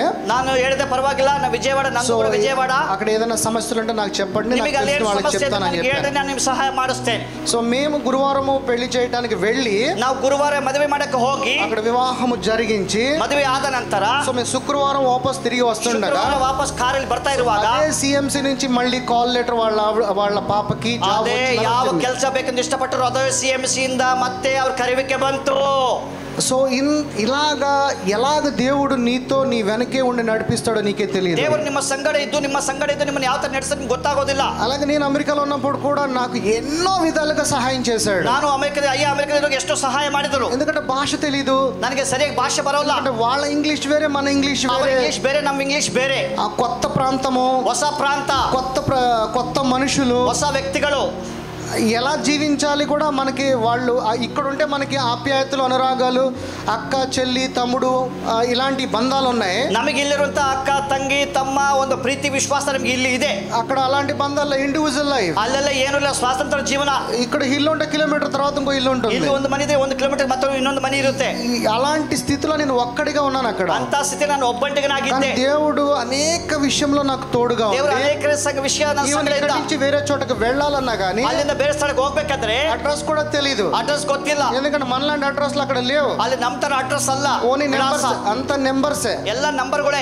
సో అలాంటి ఒక పరిస్థితిలో అంత పరిస్థితిಯಲ್ಲಿ దేవుడు ఊహించే విధంగా, ದೇವರು ನಮ್ಮ ಊಹೆಗಿಂತಲೂ సో దేవుడు అద్భుతాలు చేస్తూనే ఉంటాడు, ಮಾಡ್ತಾ ಇದ್ದರು. దేవుడు నడిపిస్తూనే ఉంటాడు, ನಡೆಸ್ತಾ ಇದ್ದರು. మనం ఏమీ చేయట్లేదు మన జీవితంలో అనుకుంటాం, ನಾವು ಏನು ಮಾಡ್ತಿಲ್ಲ ನಮ್ಮ ಜೀವನದಲ್ಲಿ ಅನ್ಕೊಂತೀವಿ, కానీ దేవుడు అద్భుతాన్ని చేస్తాడు. ದೇವರು ಅದ್ಭುತ ಮಾಡ್ತಿದ್ದಾನೆ.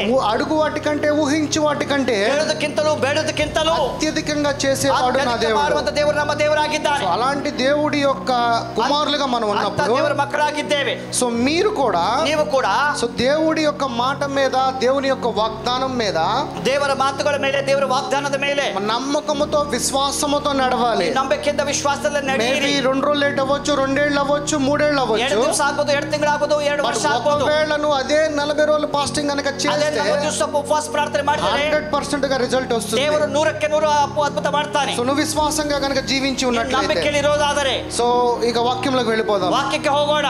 సో గత ఒక 1.5 మంత్ బ్యాక్ మనము 1.5 ತಿಂಗಳ ಹಿಂದಗಡೆ ನಾವು బాడీ ఆఫ్ క్రైస్ట్ గురించి మాట్లాడుకున్నాము. ದೇಹ ಎಂದು ಹೇಳಿದ್ದೇವೆ. ఆ రోజు ఏం మాట్లాడుకున్నాము? ಅವತ್ತು ನಾವೇನ್ ಮಾತಾಡಿ ಗೊತ್ತಾ? ఆ రోజు మనం మాట్లాడుకున్నది, ಅವತ್ತು ಮಾತಾಡಿದ ವಿಷಯಗಳು దేవుని యొక్క మైండ్, ದೇವರ ಆಲೋಚನೆ, దేవుని యొక్క ఐస్ గురించి ದೇವರ మాట్లాడుకున్నాము. ಕಣ್ಣುಗಳು.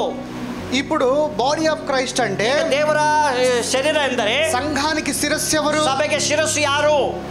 ఎవరు? ಯಾರಾಗಿದ್ದಾರೆ? సంఘానికి శిరస్సు ప్రభు. ಸಭೆಗೆ ಶಿರಸ್ಸು ಕರ್ತನಾಗಿದ್ದಾನೆ. సో ఆ శిరస్సు అయిన ప్రభు గురించి, ಆ ಶಿರಸ್ಸಾಗಿರುವಂತ ಕರ್ತನ ಬಗ್ಗೆ ఆయన యొక్క మనసు కలిగి, ಆತನ ಹೃದಯ ಉಳ್ಳವರಾಗಿ, ఆయన యొక్క ఐస్ కలిగి, ಆತನ ಕಂಗಳು ಉಳ್ಳವರಾಗಿ, ఈ రోజున ನಾವು ಇವತ್ತು ఆయన యొక్క చెవులు కలిగి, ಆತನ ಕಿವಿ ಉಳ್ಳವರಾಗಿ, ఆయన యొక్క నోరు కలిగి జీవించాలి. ನಾಲಿಗೆ ಬಾಯಿ ಉಳ್ಳವರಾಗಿ, దేవుని చిత్తం అయితే రేపు వారం కాదు, అటుపోయి వచ్చే వారం అయితే, ದೇವರ ಚಿತ್ತವಾದ್ರೆ ಇನ್ನು ಆ ವಾರ ಅಲ್ಲ, ಮುಂದಿನ ವಾರ.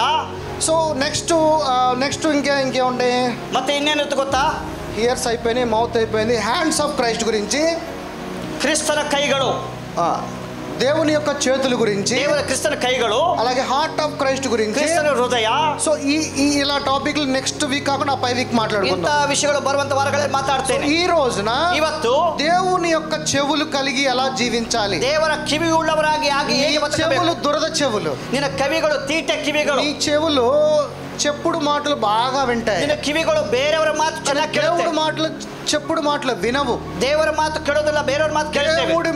దేవుడి చెవులు ఎలా ఉంటాయి అంటే, ದೇವರ ಕಿವಿಗಳು ಹೇಗಿರುತ್ತೆ ಗೊತ್ತಾ? ఆత్మీకమైన చెవులుగా ఉంటాయి. ಆತ್ಮಿಕವಾದಂತ ಕಿವಿಗಳು. ఆత్మీకమైన చెవులను మనం ఎలా పొందుకోవాలి? ಆತ್ಮಿಕ ಕಿವಿಗಳನ್ನು ಹೇಗೆ ಪಡ್ಕೋಬೇಕು? ఆ ఆత్మీకమైన చెవుల ద్వారా నీవు దేవుని యొక్క స్వరమును వింటావు. ಆತ್ಮಿಕ ಕಿವಿಗಳ ಮೂಲಕವಾಗಿ ದೇವರ ಸ್ವರವನ್ನು ಕೇಳುತ್ತೀಯ. చాలా మంది అంటారు, నేను దేవుని స్వరమును విన్నాను. ಅನೇಕರು ಹೇಳ್ತಾರೆ, ನಾನು ದೇವರ ಸ್ವರವನ್ನು ಕೇಳಿದ್ದೇನೆ. అలాంటి స్వరము వాళ్ళే వింటారు. వినాలంటే మీరు వినరా? ಅಂತ ಸ್ವರ ಅವ್ರು ಕೇಳ್ತಾರೆ, ನೀವು ಕೇಳೋದಿಲ್ವಾ? మరి నీవు అలాంటి స్వరము వినాలి అని అంటే ಅಂತ ಸ್ವರ ಕೇಳಬೇಕಾದರೆ నీకు ఆత్మీకమైన చెవులు, ನಿಮಗೆ ಆತ್ಮಿಕವಾದ ಕಿವಿಗಳು తెరవబడాలి. ಅದು ತೆರೆಯಲ್ಪಡಬೇಕು. తెరవబడాలి అని అంటే ತೆರೆಯಲ್ಪಡಬೇಕೆಂದರೆ నీవు ఈ శరీరమును విడిచి ನೀವು ಶರೀರವನ್ನು ಬಿಟ್ಟು దేవుని యొక్క ఆత్మగా, ದೇವರ ಆತ್ಮವಾಗಿ, దేవుని యొక్క సాక్షిగా ದೇವರ ಸಾಕ್ಷಿಯಾಗಿ నీవు జీవించిన రోజున ಜೀವಿಸುವಾಗ ఈ ఆత్మీకమైన చెవులు ನಿನ್ನ ಆತ್ಮಿಕವಾದ ಕಿವಿಗಳು తెరవబడతాయి. ಅದು ತೆರೆಯಲ್ಪಡುತ್ತದೆ. ఈ రోజున ఈ వాక్యము మనం చూద్దాము, ఈ సారాంశం గురించి. ಈ ವಾಕ್ಯಗಳ ಬಗ್ಗೆ ನಾವು ನೋಡಲಿಕ್ಕಿದ್ದೇವೆ. మత్తయి సువార్త 13వ అధ్యాయము ಮತ್ತಾಯ ಸುವಾರ್ತೆ 13ನೇ ಅಧ್ಯಾಯ 15వ వచనము. 13ನೇ ಅಧ್ಯಾಯ 15ನೇ ವಾಕ್ಯ. మత్తయి సువార్త 13వ అధ్యాయము 15వ వచనము. మత్తయి సువార్ತೆ 13ನೇ అధ్యాయ 15ನೇ వాక్య. ఎవరు అంటే గుర్తిండి. కనుక మీరు వినుట మట్టుకు విందురు గాని, మీరు వినుట మట్టుకు విందురు గాని గ్రహింపనే గ్రహింపరు. వింటామంట గాని మనం గ్రహించమంట. ಕೇಳ್ತೀವಿ ಆದ್ರೆ ಗ್ರಹಿಸಿಕೊಳ್ಳೋದಿಲ್ಲ. ఎందుకని గ్రహించము? ಯಾಕೆ ಗ್ರಹಿಸಿಕೊಳ್ಳೋದಿಲ್ಲ? ఎందుకనంటే మనం లోకానుసారముగా ఉన్నాం కాబట్టి ನಾವು గ్రహించము. ಲೋಕಾನುಸಾರವಾಗಿದ್ದೇವೆ, ಗ್ರಹಿಸೋದಿಲ್ಲ. అది నువ్వు ఆత్మానుసారముగా ఉంటే, ಆತ್ಮಾನುಸಾರ ಇದ್ದರೆ నీ ఆత్మీకమైన చెవులు ఏం చేస్తాయి? ಆತ್ಮಿಕ ಕಿವಿಗಳು ಏನ್ ಮಾಡುತ್ತೆ? నిన్ను వినేలాగా, ನಿನ್ನನ್ನು ಕೇಳುವ ಹಾಗೆ, దేవుని శక్తిని పొందుకునేలాగా, ದೇವರ ಶಕ್ತಿ ಪಡ್ಕೊಳ್ಳೋ ಹಾಗೆ, తిరిగి మళ్ళా దేవుని శక్తిని నీ నోటి ద్వారా ಮತ್ತೆ ದೇವರ ಶಕ್ತಿಯನ್ನು ನಿನ್ನ ಬಾಯಿ ಮೂಲಕ ಅರಕೆ ಮಾಡೋದ್ರಿಂದ, తర్వాత చూచుట మట్టుకు చూతురే గాని ఎంత మాత్రమును తెలుసుకొనరు.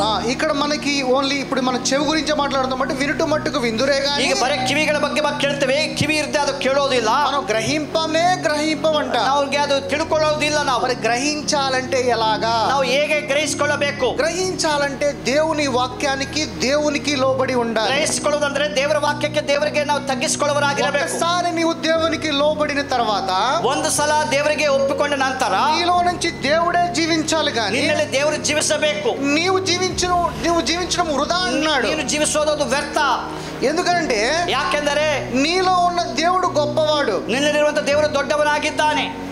ప్రభు ఎప్పుడు కూడా, ದೇವರು ಯಾವಾಗಲೂ ಕೂಡ నీలో ఉన్న అంతరంగ పురుషుడు గొప్పవాడు అని చెప్తున్నాడు. ನಿನ್ನಲ್ಲಿರುವಂತ ಅಂತರಂಗಿಕ ಪುರುಷನು ದೊಡ್ಡವನಾಗಿದ್ದಾನೆ, ಶ್ರೇಷ್ಠನಾಗಿದ್ದಾನೆ. ఇప్పుడు ఒక చిన్న ఎగ్జాంపుల్ చెప్తాను మీకు. ಒಂದು ಉದಾಹರಣೆ ಹೇಳ್ತೀನಿ ಕೇಳಿ.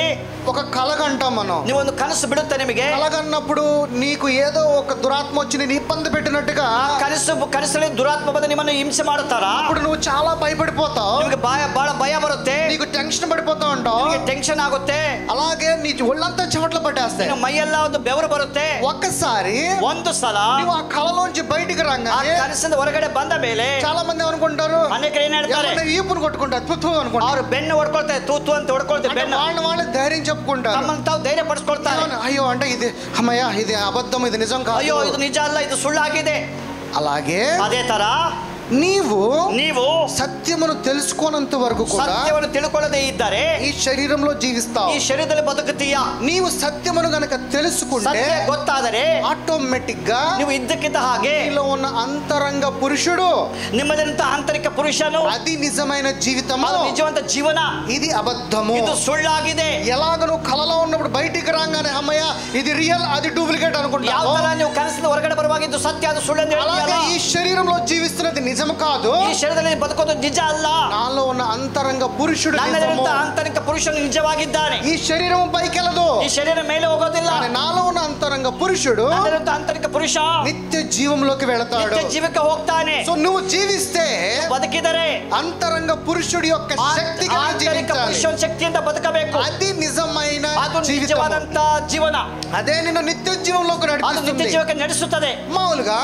సరళವಾಗಿ ఎవరన్నా మనం చూసినప్పుడు ಯಾರನ್ನು ನೋಡಿದರೆ వాడు నవ్వుతాడు, ನಾವು ನಗುತ್ತಾನೆ, కానీ వాడు లోన కూడా ఉంటాడు, ಒಳಗಡೆ ಇನ್ನೊಬ್ಬನು ಇರ್ತಾನೆ. మనలో కూడా రెండు క్యారెక్టర్స్ ఉంటాయి. ನಮ್ಮಲ್ಲಿ ಎರಡು ಗುಣ ಇರುತ್ತೆ, ఒకటి శరీరము, ಒಂದು ಶರೀರ, రెండు ಎರಡು అంతరంగ పురుషుడు. ಆಂತರಿಕ ಪುರುಷ.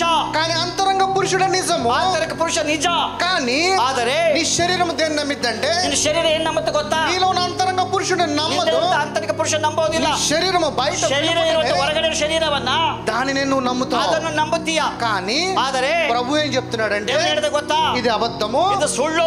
నీలో ఉన్నవాడు ನಿನ್ನಲ್ಲಿರುವಾತನು చాలా గొప్పవాడు, ದೊಡ್ಡವನಾಗಿದ್ದಾನೆ. ఆ గొప్పవాడు నీలోనే ఉన్నాడు, ಆ ದೊಡ್ಡವನು ನಿನ್ನಲ್ಲಿದ್ದಾನೆ. తండ్రి అందరిలోకి వ్యాపించి అన్నాడు, ತಂದೆ ಎಲ್ಲರಲ್ಲಿ ವ್ಯಾಪಿಸಿದ್ದಾನೆ. కొందరిలోకి వ్యాపించి అని చెప్పాల, ಕೆಲವರಲ್ಲಿ ವ್ಯಾಪಿಸವಲ್ಲ, అందరిలో ఉన్నా అన్నాడు. ಎಲ್ಲರಲ್ಲಿ ಇದ್ದಾನೆ. అంతరంగ పురుషుడుగా ಆಂತರಿಕ ఉన్నాడు. ಪುರುಷ ಇದ್ದಾನೆ. నీ నోటి నుంచి పలికేది వల్ల ఏదైనా ఇబ్బంది కలిగిద్ది కానీ, ನಿನ್ನ ಬಾಯಿಂದ ನುಡಿಯುವಂತದ್ದು ಕಷ್ಟ ಆಗುತ್ತೆ ಹೊರತು లోనికి తీసుకునే దాని వల్ల ఏ ఇబ్బంది ಒಳಗಡೆ ಹೋಗೋದು ನಿಮ್ಗೆ ನಷ್ಟ ಆಗೋದಿಲ್ಲ. ఎందుకంటే నిజము లోన ఉన్నది, ಸತ್ಯ ಒಳಗಡೆ ಇದೆ. కానీ మనము నిజాన్ని బయట వెతుక్కుంటున్నాం. ನಾವು ಸತ್ಯವನ್ನು ಹೊರಗಡೆ ಹುಡುಕ್ತಾ ಇದ್ದೇವೆ. నీ కళ్ళతో చూసింది నువ్వు నమ్ముతావు, కానీ ಕಣ್ಣಲ್ಲಿ ನೋಡೋದು ನಂಬುತ್ತೀಯಾ? చూడని నీ అంతరంగ ನೋಡದೆ ಇರುವಂತ ಆಂತರಿಕ ಪುರುಷವನ್ನು ಒಪ್ಪೋದಿಲ್ಲ. ఈ రోజుకి ఎంతో దాకా దూరం ఎందుకు? ಇವತ್ತು ಯಾಕೆ ಅಷ್ಟು ದೂರ ಯಾಕೆ?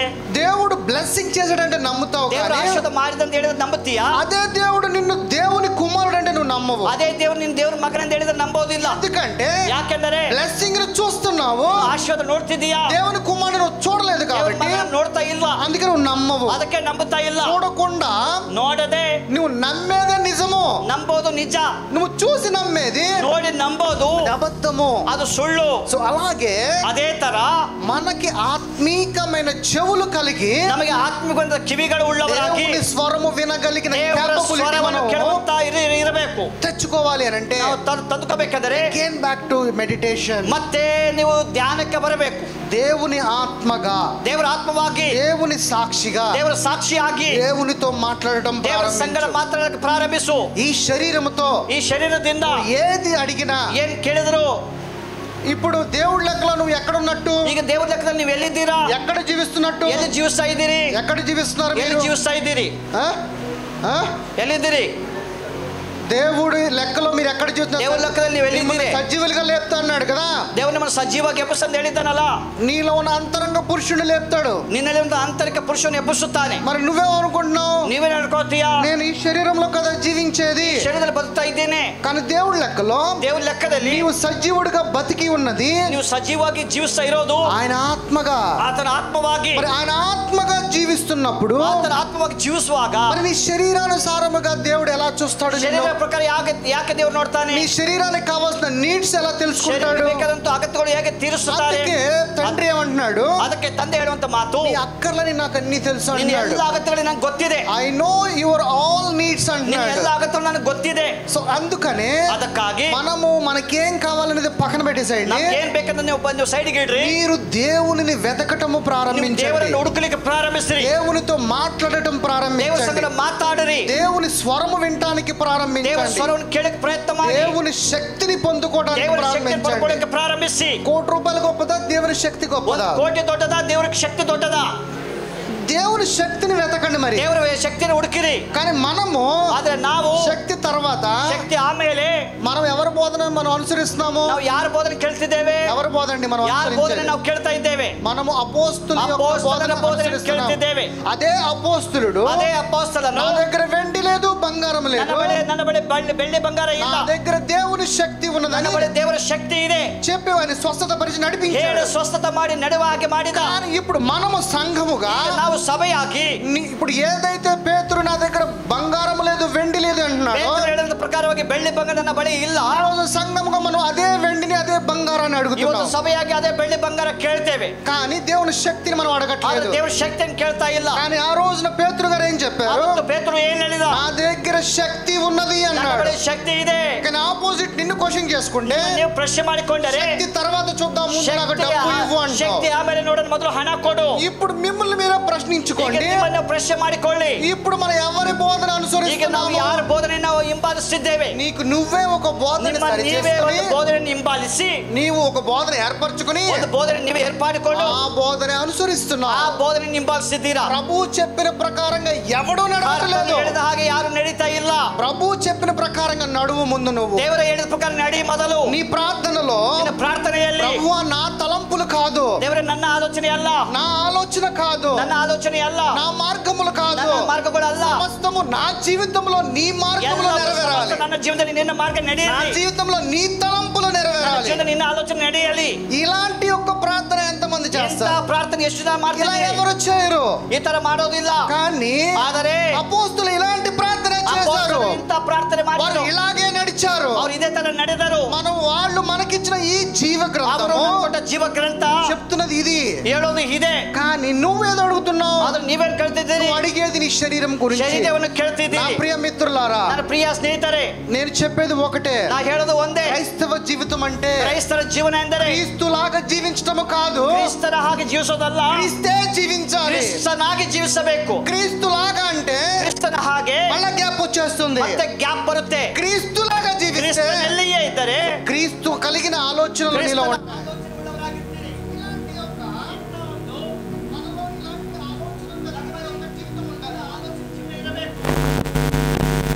హల్లెలూయా. ప్రభువును తెలుసుకోవడం అంటే దేవుని తిಳ್ಕೊಳ್ಳೋದಂದರೆ మేము ప్రభువు నమ్ముకున్నామండి, నేను దేవుని ನಂಬಿದ್ದೇವೆ. ప్రభువు నమ్ముకోవడం అంటే ఈ బైబిల్ పట్టుకోవడం కాదు. ದೇವರು ನಂಬೋದು ಅಂದ್ರೆ బైబిల్ ಹಿಡ್ಕೊಳ್ಳೋದಲ್ಲ. ఈ రోజుకి సంఘం ఎక్కడ ఆగిపోయిందంటే, ಇವತ್ತು సభೆ ఎಲ್ಲಿ నింತಿದೆ ಗೊತ್ತಾ? సినిమాలు చూడొచ్చా, ನೀವು సినిమా ನೋಡಬಹುದಾ?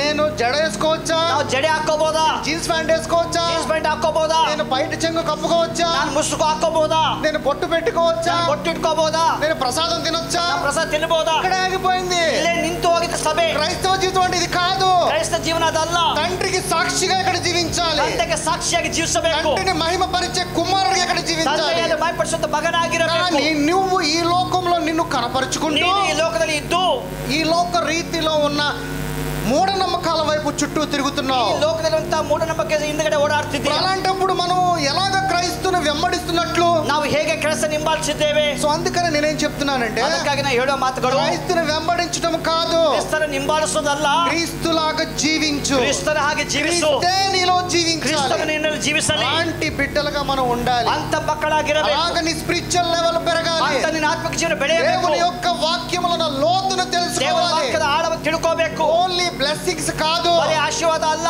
బ్లెస్సింగ్స్ అనేది ఆటోమేటిక్ గా వచ్చేస్తాయి. ಬ್ಲೆಸ್ಸಿಂಗ್ ಅದೇ ಬರುತ್ತೆ, ಆಶೀರ್ವಾದ ಬರುತ್ತೆ. ఎప్పుడు దేవుని వాక్యాన్ని ದೇವರ తెలుసుకుంటావో ವಾಕ್ಯ ತಿಳ್ಕೊಳ್ತೀಯೋ దేవుడులాగా జీవిస్తావు. ದೇವರಾಗಿ ಜೀವಿಸ್ತೀಯಾ. దేవుడులాగా జీవించిన రోజున ದೇವರಾಗಿ ಜೀವಿಸುವಾಗ ఈ శరీరానికి ఏది ಈ కావాలన్నా ಶರೀರಕ್ಕೆ ಏನು ಬೇಕೋ నీ పాదముల కింద ఉంది ನಿನ್ನ అంటున్నాడు. ಕಾಲ ಕಡೆ ಇಟ್ಟಿದ್ದಾರೆ ದೇವರು. అరే అది జీవితం అంటే ಅದು ಜೀವನ. నువ్వు దేవుడు తర్వాత పక్కన పెట్టేసి ದೇವರು ಆಮೇಲೆ ముందు నాకు ఇది ఇవ్వు అని అంటే ಇದು ಫಸ್ಟ್ ನನಗೆ ಕೊಡಂತ ಹೇಳ್ತೀಯಾ. ఎప్పుడు తెలుసుకుంటావు? ಇದು ಯಾವಾಗ ತಿಳ್ಕೊಳ್ತೀಯ ఈ ನೀನು? లోకం రీతిగా క్రీస్తును ఎరిగి ಈ జీవించున్నట్లయితే ಲೋಕ ರೀತಿಯಲ್ಲಿ ಕ್ರಿಸ್ತನಾಗಿ ಜೀವಿಸಿದರೆ దేవుడు అన్నాడు తెలుసా, ದೇವರ ಗೊತ್ತಾ? నువ్వు దౌర్భాగ్యుడు ನೀನು అంటున్నాడు. ದೌರ್ಭಾಗ್ಯ. నన్ను ఎదుగుతూ ನಾನು ಹುಡುಕುತ್ತಾ నన్ను తెలుసుకో. ನನ್ನ ತಿಳ್ಕೋ. నన్ను తెలుసుకున్న రోజున ತಿಳ್ಕೊಳ್ಳುವಾಗ నువ్వు ఎవరో నీకు ನೀನು అర్థమవుతుంది. ಯಾರು ಗೊತ್ತಾಗುತ್ತೆ. నువ్వు నన్నే వెతకపోతే ನನ್ನನ್ನು ಹುಡುಕದೇ ಇದ್ದರೆ ఈ లోకంలో నువ్వెవరో నీకు అర్థం ಈ కాదు. ಲೋಕದಲ್ಲಿ ನೀನು ಯಾರು ನಿನಗೆ ಗೊತ್ತಾಗೋದಿಲ್ಲ. ఈ లోకంలో అధికారం కలిగి ಈ జీవించాలి. ಲೋಕದಲ್ಲಿ ಅಧಿಕಾರ ಉಳ್ಳವನಾಗಿರು. ఈ లోకంలో నా కుమారుడుగా నా సాక్షిగా జీవించు ಈ అంటున్నాడు. ಲೋಕದಲ್ಲಿ ನನ್ನ ಮಗನಾಗಿ ಸಾಕ್ಷಿಯಾಗಿರು. అలాంటి జీవితాన్ని మనం జీవించాలి. ಅಂತ ಜೀವನ ಜೀವಿಸಬೇಕು. మన ఆత్మీకమైన స్పిరిచువల్ లెవెల్స్ పెరగాలి. ಆತ್ಮಿಕ ಜೀವನ ಬೆಳೆಯಬೇಕು. అంతేగాని ಅಷ್ಟೇ ಹೊರತು మనం పవర్లెస్ గా మనం ನಾವು ఉండకూడదు. ಶಕ್ತಿ ಇಲ್ಲದವರು ಇರಬಾರ್ದು. మనం పవర్ కలిగే ನಾವು జీవించాలి. ಶಕ್ತಿ ಉಳ್ಳವರಾಗಿರಬೇಕು. అలాగ జీవించిన విధానము చేయడానికి ಅದು ప్రయత్నం ತರ చేయండి. ಜೀವನ ಮಾಡಲಿಕ್ಕೆ ದೇವರು ಕರೆದಿದ್ದಾನೆ. మార్కు సువార్త 8:18. ಮಾರ್ಕನ ಸುವಾರ್ತೆ 8:18. ಮಾರ್ಕ ಸುವಾರ್ತೆ 8:18. మీరు కనులుండియు చూడరా, మీరు కనులుండి చూడరా, ಕಣ್ಣಿದ್ದು ಕಾಣುವುದಿಲ್ಲವೋ, చెవులుండియు వినరా, చెవులుండి వినరా, ಕಿವಿಯಿಂದ జ్ఞాపకము ಕೇಳೋದಿಲ್ಲವೋ, చేసుకొనరా. జ్ఞాపకము ನಿಮ್ಮ చేసుకున్నారా? ಮನಸ್ಸು ಕಲ್ಲಾಗಿದೆಯೋ? ఎందుకు జ్ఞాపకం? ఒకటి ఏదో జ్ఞాపకం చేసుకోవాలంట మనము. ನೀವು ಜ್ಞಾಪಕ ನೆನಪು ಮಾಡ್ಕೋಬೇಕು. ನೆನಪು. మనకి చెవులుండి కూడా వినరా అంటున్నాడు. ನಿಮಗೆ ಕಿವಿದು ಕೇಳೋದಿಲ್ವಾ? ఈ రోజున దేవుని ఒక వాక్యం అంటే ದೇವರ ವಾಕ್ಯ ಎಂದರೆ ఎవడు చేయలేవడు. ಯಾರು ಕಿವಿ ಕೊಡೋದಿಲ್ಲ. ఎందుకని? ಯಾಕೆ? ఎందుకనంటే వాడు ఈ లోకంలో ఉన్నాడు. ಅವನು ಈ ಲೋಕದಲ್ಲಿ ಇದ್ದಾನೆ. కానీ ఇవ్వు, నీ చెవులను ఇవ్వాలి వాక్యానికి. ಆದ್ರೆ ನೀನು ನಿನ್ನ ಕಿವಿಗಳನ್ನ ವಾಕ್ಯ ಕೊಡಬೇಕು. మళ్ళీ ఇంకో మాట అన్నాడు, జ్ఞాపకం చేసుకోనవా? ನಿಮಗೆ ನೆನಪಿಲ್ಲವೋ? ఏం జ్ఞాపకం చేసుకోవాలి? ಮಾಡ್ಕೋಬೇಕು. దేవుడేమన్నాడు? ದೇವರು ಹೇಳುವಂತ ಮಾತು, తప్పిపోయిన గొర్రె పిల్లవి, ನೀನು ಕಳೆದು ಹೋದಂತ ಕುರಿಮರಿ. నీవు ನೀನು తప్పు ಹೋದಂತ ಕಳೆದು ಹೋದ తప్పిపోయిన గొర్రె పిల్ల ఏంటి? ಕಳೆದು ಹೋದ ಕುರಿಮರಿ ಏನು? ఏదో సంథింగ్ ఇస్ డిఫరెంట్. ಇಲ್ಲಿ ಏನು ಸ್ವಲ್ಪ ವ್ಯತ್ಯಾಸ. ఈ వ్యత్యాసాన్ని తెలుసుకోవాలి. ಈ ವ್ಯತ್ಯಾಸ ತಿಳ್ಕೋ. ఎందుకు చెప్తున్నాడంటే ಯಾಕೆಂದರೆ నీ జ్ఞానమును, ನಿನ್ನ ಜ್ಞಾನದಲ್ಲಿ నీవు నా దగ్గర ఉన్నప్పుడు ఏ జ్ఞానం అయితే నీలో ఉందో, ನನ್ನ ಬಳಿ ಇರುವಾಗ ನಿನ್ನುವಂತ ಜ್ಞಾನ ಏನಿತ್ತು ఆ జ్ఞానమును మర్చిపోయావు. ಆ ಜ್ಞಾನ ಮರೆತು ಹೋಗಿದ್ದೀಯಾ. ఆ జ్ఞానమును జ్ఞాపక శక్తి చేసుకో. ಆ ಜ್ಞಾನವನ್ನು ಜ್ಞಾಪಕ ಮಾಡಿಕೋ. మరి ఆ జ్ఞానమును ఎలా పొందుకోవాలి? ಆ ಜ್ಞಾನವನ್ನು ಹೇಗೆ ಪಡ್ಕೋಬೇಕು? దేవుని ఆత్మలో ఆయన సాక్షిగా ఆత్మికంగా బలపడిన రోజు, ದೇವರ ಆತ್ಮವಾಗಿ ಸಾಕ್ಷಿಯಾಗಿ ಆತ್ಮವಾಗಿ ಬಲಪಡುವಾಗ స్పిరిచువల్ గా బలపడినంత వరకు కూడా ನೀವು ಆತ್ಮಿಕವಾಗಿ ಬಲಪಡದೇ ಇದ್ದರೆ నీవు ఆ జ్ఞానమును పొందుకోలేవు. ನಿಮಗೆ ಆ ಜ್ಞಾನ ಬರೋದಿಲ್ಲ. ఆ జ్ఞానము గనక పొందుకుంటే ಆ ಜ್ಞಾನ ಬಂದರೆ అంత ధనవంతుడు ఈ లోకంలో లేడు. ಇನ್ನಷ್ಟು ಧನವಂತರು ಶ್ರೀಮಂತರು ಯಾರು ಇಲ್ಲ ಲೋಕದಲ್ಲಿ. మరి అలాగ మనం దేవుని వెతుకుదాం. ನಾವು ಆ ಥರ ದೇವರ ಹುಡುಕೋಣ. అలాంటి ఒక ఆయన సాక్షిగా జీవిద్దాము. ಅಂತ ಸಾಕ್ಷಿಯಲ್ಲಿ ಹುಡುಕೋಣ. నీ ట్రూ ఐడెంటిటీ నువ్వు తెలుసుకో. సత్య గుర్తును కండుಕೊಳ್ಳుకో. ఆయన ముఖములోనే, అందుకే శిరస్సు అన్నాడు ఆయన. ಅದಕ್ಕೆ ನೀವು ಶಿರಸ್ಸಾಗಿದ್ದಾರೆ. ఆ శిరస్సులోనే సమస్తము ఉన్నది. ಆ ಶಿರಸ್ಸಲ್ಲಿ ಎಲ್ಲ ಇದೆ. ఆ సమస్తమును నువ్వు తెలుసుకోవట్లా. ಆ ಸಮಸ್ತ ನೀನು ತಿಳ್ಕೊಳ್ತಾ ಇಲ್ಲ. తెలుసుకోవడానికి జ్ఞానం ఇచ్చాడు. ತಿಳ್ಕೊಳ್ಳಲಿಕ್ಕೆ ಜ್ಞಾನ ಕೊಟ್ಟಿದ್ದಾನೆ. ఆ జ్ఞానమును నువ్వు జ్ఞానವನ್ನು నువ్వు తల యొక్కట్లా. ಅದಕ್ಕೆ ನೀನು ತಲೆ ಬಗ್ಗಿಸ್ತಾ ಇಲ್ಲ. ఎందుకనంటే ಯಾಕೆಂದರೆ నాకంత అంత డీప్ నాకు వద్దయా, ನನಗೆ ಅಷ್ಟು ಆಳ ಬೇಡ. లేదు, ಇಲ್ಲ, నువ్వు అంత డీప్ గానే జీవించాలి. ಅಷ್ಟು ಆಳವಾಗಿ ಜೀವಿಸಬೇಕು. తెలుసుకోవాలి దేవుణ్ణి, ತಿಳ್ಕೋಬೇಕು ದೇವರನ್ನ. నువ్వెవరో తెలుసుకోవాలి. ತಿಳ್ಕో. ఎందుకంటే నీకు చాలా పెద్ద బాధ్యత ఇచ్చున్నాడు లోకం మీద. జవాబారి దేవుడు. ఏ బాధ్యత? ఏం పెళ్లి చేసుకున్న పిల్లలు పుట్టి వాళ్ళని పెళ్లి చేయడం కాదు. మది కొట్టుకోవడం, మక్కలు కొట్టుకోవడం, మది ಮಾಡೋದಲ್ಲ. అది కాదు నీ బాధ్యత. జవాబారి అಲ್ಲ. అది శరీరానికి. అది శరీరಕ್ಕೆ. ఆ శరీరాన్ని మృతి చెందింది అంటున్నాడు. శరీర సత్తు ಹೋಗಿದೆ. నీకు ఇచ్చిన బాధ్యత ఏంటి? కొట్టిన జవాబారి ಏನು? దేవుని కుమారుడుగా, ದೇವರ ಮಗನಾಗಿ, శక్తి కలిగి, శక్తి ಉಳ್ಳವನಾಗಿ, అపవాదనే వాడిని లాయపరచబడడమే, ನಾವು ಜಯಿಸಿ నీ కాళ్ళ కింద వాడిని తొక్కి వేయబడడమే, ತುಳಿದು ಹಾಕು. అది నీ బాధ్యత. ಅದು నిನ್ನ జవాబారి. నీకు ఇచ్చిన జీవితం నిజమైనది అది. ನೀನು ಕೊಟ್ಟಂತ ಜೀವನ ನಿಜವಾದ ಜೀವನ ಅದು. కానీ ಆದರೆ అసలు నీలో ఉన్న అంతరంగ పురుషుడు పని అది. ನಿನ್ನಲ್ಲಿರುವಂತ ಆಂತರಿಕ ಪುರುಷನ ಕೆಲಸ. ఇదే శరీరం అనుకో. ಈ ಶರೀರ, ఈ శరీరానికి ఏం కావాలి? ಈ ಶರೀರಕ್ಕೆ ಏನ್ ಬೇಕು? బాల్యము, ಬಾಲ್ಯ, యుక్త వయసు, ಯೌವನ ಪ್ರಾಯ, పెళ్లిడు వయసు, ವಯಸ್ಕರ, పెళ్లి, ಮದುವೆ, పిల్లలు, ಮಕ್ಕಳು, వాళ్ళ వెనక పరిగెత్తడం. ಮತ್ತೆ ಅವರ ಹಿಂದಗಡೆ ಓಡೋದು. దానికి ఇచ్చింది ಇದಕ್ಕಾಗಿ కాదు. ಅಲ್ಲ. ఆయన కుమారుడుగా, ಆತನ ಮಗನಾಗಿ, శక్తి కలిగి, ಶಕ್ತಿ ಉಳ್ಳವನಾಗಿ, కాళ్ళ కింద ನಿನ್ನ ಕಾಲ್ ಕೆಳಗಡೆ అపవాదనే వాడిని తొక్కి వేయబడడానికి ಸೈತಾನ್ ತುಳಿದು ಹಾಕು. ఇది నీకు ఇచ్చింది. ಇದು ನಿನಗೆ ಕೊಟ್ಟಿರೋದು. ప్రభు వెళుతూ ఒక మాట అన్నాడు, ದೇವರು ಹೇಳುವಾಗ ಒಂದು ಮಾತು ಹೇಳ್ದ, నాకన్నా గొప్ప కార్యములు చేస్తారన్నాడు. ದೊಡ್ಡ ಕಾರ್ಯ ಮಾಡ್ತೀನಿ. యేసు ప్రభు కన్నా గొప్ప కార్యములు చేసేవాడిగా ఉండాలి. ದೊಡ್ಡ ಕಾರ್ಯ ಮಾಡಬೇಕು. కానీ మనమే అనుకుంటాం, ఇంకా ನಾವೇನ್ ಅನ್ಕೊಳ್ತೀವಿ? ఒక మాట చెప్పనా? ಒಂದು ಮಾತು ಹೇಳ. యేసు ప్రభు బతికింది 3.5 సంవత్సరాలే. ಸ್ವಾಮಿ 3.5 ವರ್ಷ ಬದುಕಿದ್ದ. 33 సంవత్సరాలు బతికాడు. 3 ವರ್ಷ ಇದ್ದ. కానీ 3.5 సంవత్సరాలే ಆದ್ರೆ 3.5 ವರ್ಷ ఆత్మికమైన జీవితము. ಆತ್ಮಿಕ ಜೀವನ. కానీ నీకు ನಿನಗೆ ఆయనకన్నా గొప్ప సంవత్సరాలు జీవిస్తున్నావు. ಜಾಸ್ತಿ ವರ್ಷಗಳು, ఆయనకన్నా ఎక్కువ సంవత్సరాలు జీవిస్తున్నావు. ಹೆಚ್ಚು ವರ್ಷಗಳು ನಿನಗೆ. క్రీస్తుకు నీకు ఏ మూలము లేదు. ಕ್ರಿಸ್ತ ನಿನಗೆ ಯಾವ ಮೂಲ ಇಲ್ಲ. ఒకటే మూలము, ಒಂದೇ ಆಧಾರ. నువ్వు ఎలాంటి అద్భుతాలు చేయాలి? ನೀನು ಎಂತ ಅದ್ಭುತ ಮಾಡ್ತೀಯ? నా వల్ల కాదు అద్భుతాలు అంటే. ನನ್ನಿಂದ ಆಗೋದಿಲ್ಲ. నేను ఆదివారం గుడికి వస్తాను, ನಾನು ಗುಡಿಗೆ ಬರ್ತೇನೆ, నేను వెళ్ళిపోతాను, ಹೋಗ್ತೇನೆ, నెలకు ఒకసారి ప్రభు బలలో పాల్గొంటాను. ಕರ್ತನ ಮೇಜಲ್ಲಿ ಭಾಗಿ నాకు ಆಗ್ತೇನೆ. చాలు అని నువ్వు అనుకుంటున్నావు. ನನಗೆ ಸಾಕು ಅಂತ ಹೇಳ್ತಿದೀಯಾ? ఇది కాదు నీ దగ్గర నుంచి ಇದು కోరుకుంటున్నా. ನಿನ್ನ ಬಳಿಯಿಂದ ದೇವರು ಕೇಳೋದು ಅಲ್ಲ. అందుకనే జ్ఞాపకం చేసుకోవాలి. ಅದಕ್ಕಾಗಿ ಜ್ಞಾಪಕ ಮಾಡಿಕೊಳ್ಳಿ, ನೆನಪು ಮಾಡಿಕೊಳ್ಳಿ. మనము మన బాల్యాన్ని ఒకసారి ఎప్పుడన్నా ఏదైనా కొత్త ప్రాంతాలకు వెళ్ళినప్పుడు, ಹೊಸ ಪ್ರಾಂತಕ್ಕೆ ನಾವು ಹೋಗುವಾಗ ఇది చూసినప్పుడు నా బాల్యం గుర్తుకొస్తున్నాడు. ಅದು ನೋಡುವಾಗ ನನ್ನ ಬಾಲ್ಯ ಜೀವನ ನೆನಪಾಗುತ್ತೆ. శరీరమే, ಶರೀರ ಹಳೇದೆ. నీ బాల్యం గుర్తుకొస్తుంది శరీరానికి. ಶರೀರಕ್ಕೆ ನಿನ್ನ ಬಾಲ್ಯ ನೆನಪಾಗುತ್ತೆ. నీలో ఉన్న అంతరంగ పురుషుడి యొక్క జ్ఞానం ఎక్కడ ఉంది? ನಿನ್ನಲ್ಲಿರುವಂತ ಆಂತರಿಕ ಪುರುಷ ಜ್ಞಾನ మరి ಎಲ್ಲಿದೆ? ఎందుకు జ్ఞాపకం రావట్లా? ಯಾಕೆ ಜ್ಞಾಪಕ ಬರ್ತಿಲ್ಲ? అది జ్ఞాపకం ಅದು రావాలి. ಜ್ಞಾಪಕ ಬರಬೇಕು. అది జ్ఞాపకం ಅದು రావాలంటే ಜ್ಞಾಪಕ ಬರಬೇಕಂದ್ರೆ నువ్వెవరో తెలుసుకోవాలి. ನೀನೇ ತಿಳ್ಕೋಬೇಕು. నువ్వెవరో తెలుసుకుంటే ನಿನಗೆ ಯಾರು ಗೊತ್ತಾದರೆ నీ ఆత్మీకమైన స్పిరిచువల్ లెవెల్స్ పెరగాలి. ಆತ್ಮಿಕ ಜೀವನ ಬೆಳೆಯಬೇಕು. అప్పుడు నీకు జ్ఞాపకం వస్తాయి. ಆಗ ನಿನಗೆ ಜ್ಞಾಪಕ ಬರುತ್ತದೆ. ఈ జ్ఞాపకం మనకు ఒకసారి ట్రూ అనేది రివీల్ అయిందంటే, ನಿಜವಾಗ್ಲೂ ನಿಮ್ಗೆ ಪ್ರಕಟಣೆ ಆದರೆ నీ భూమి మీద నీ అంత శక్తిమంతుడు ఎవడో ಈ లేడు. ಭೂಲೋಕದಲ್ಲಿ ನಿನಗಿಂತ ಶಕ್ತಿವಂತನ ಯಾರು ಇಲ್ಲ. ఇది నీకు ఇచ్చిన బాధ్యత. ನಿನಗೆ ಕೊಟ್ಟಂತ ಜವಾಬ್ದಾರಿ.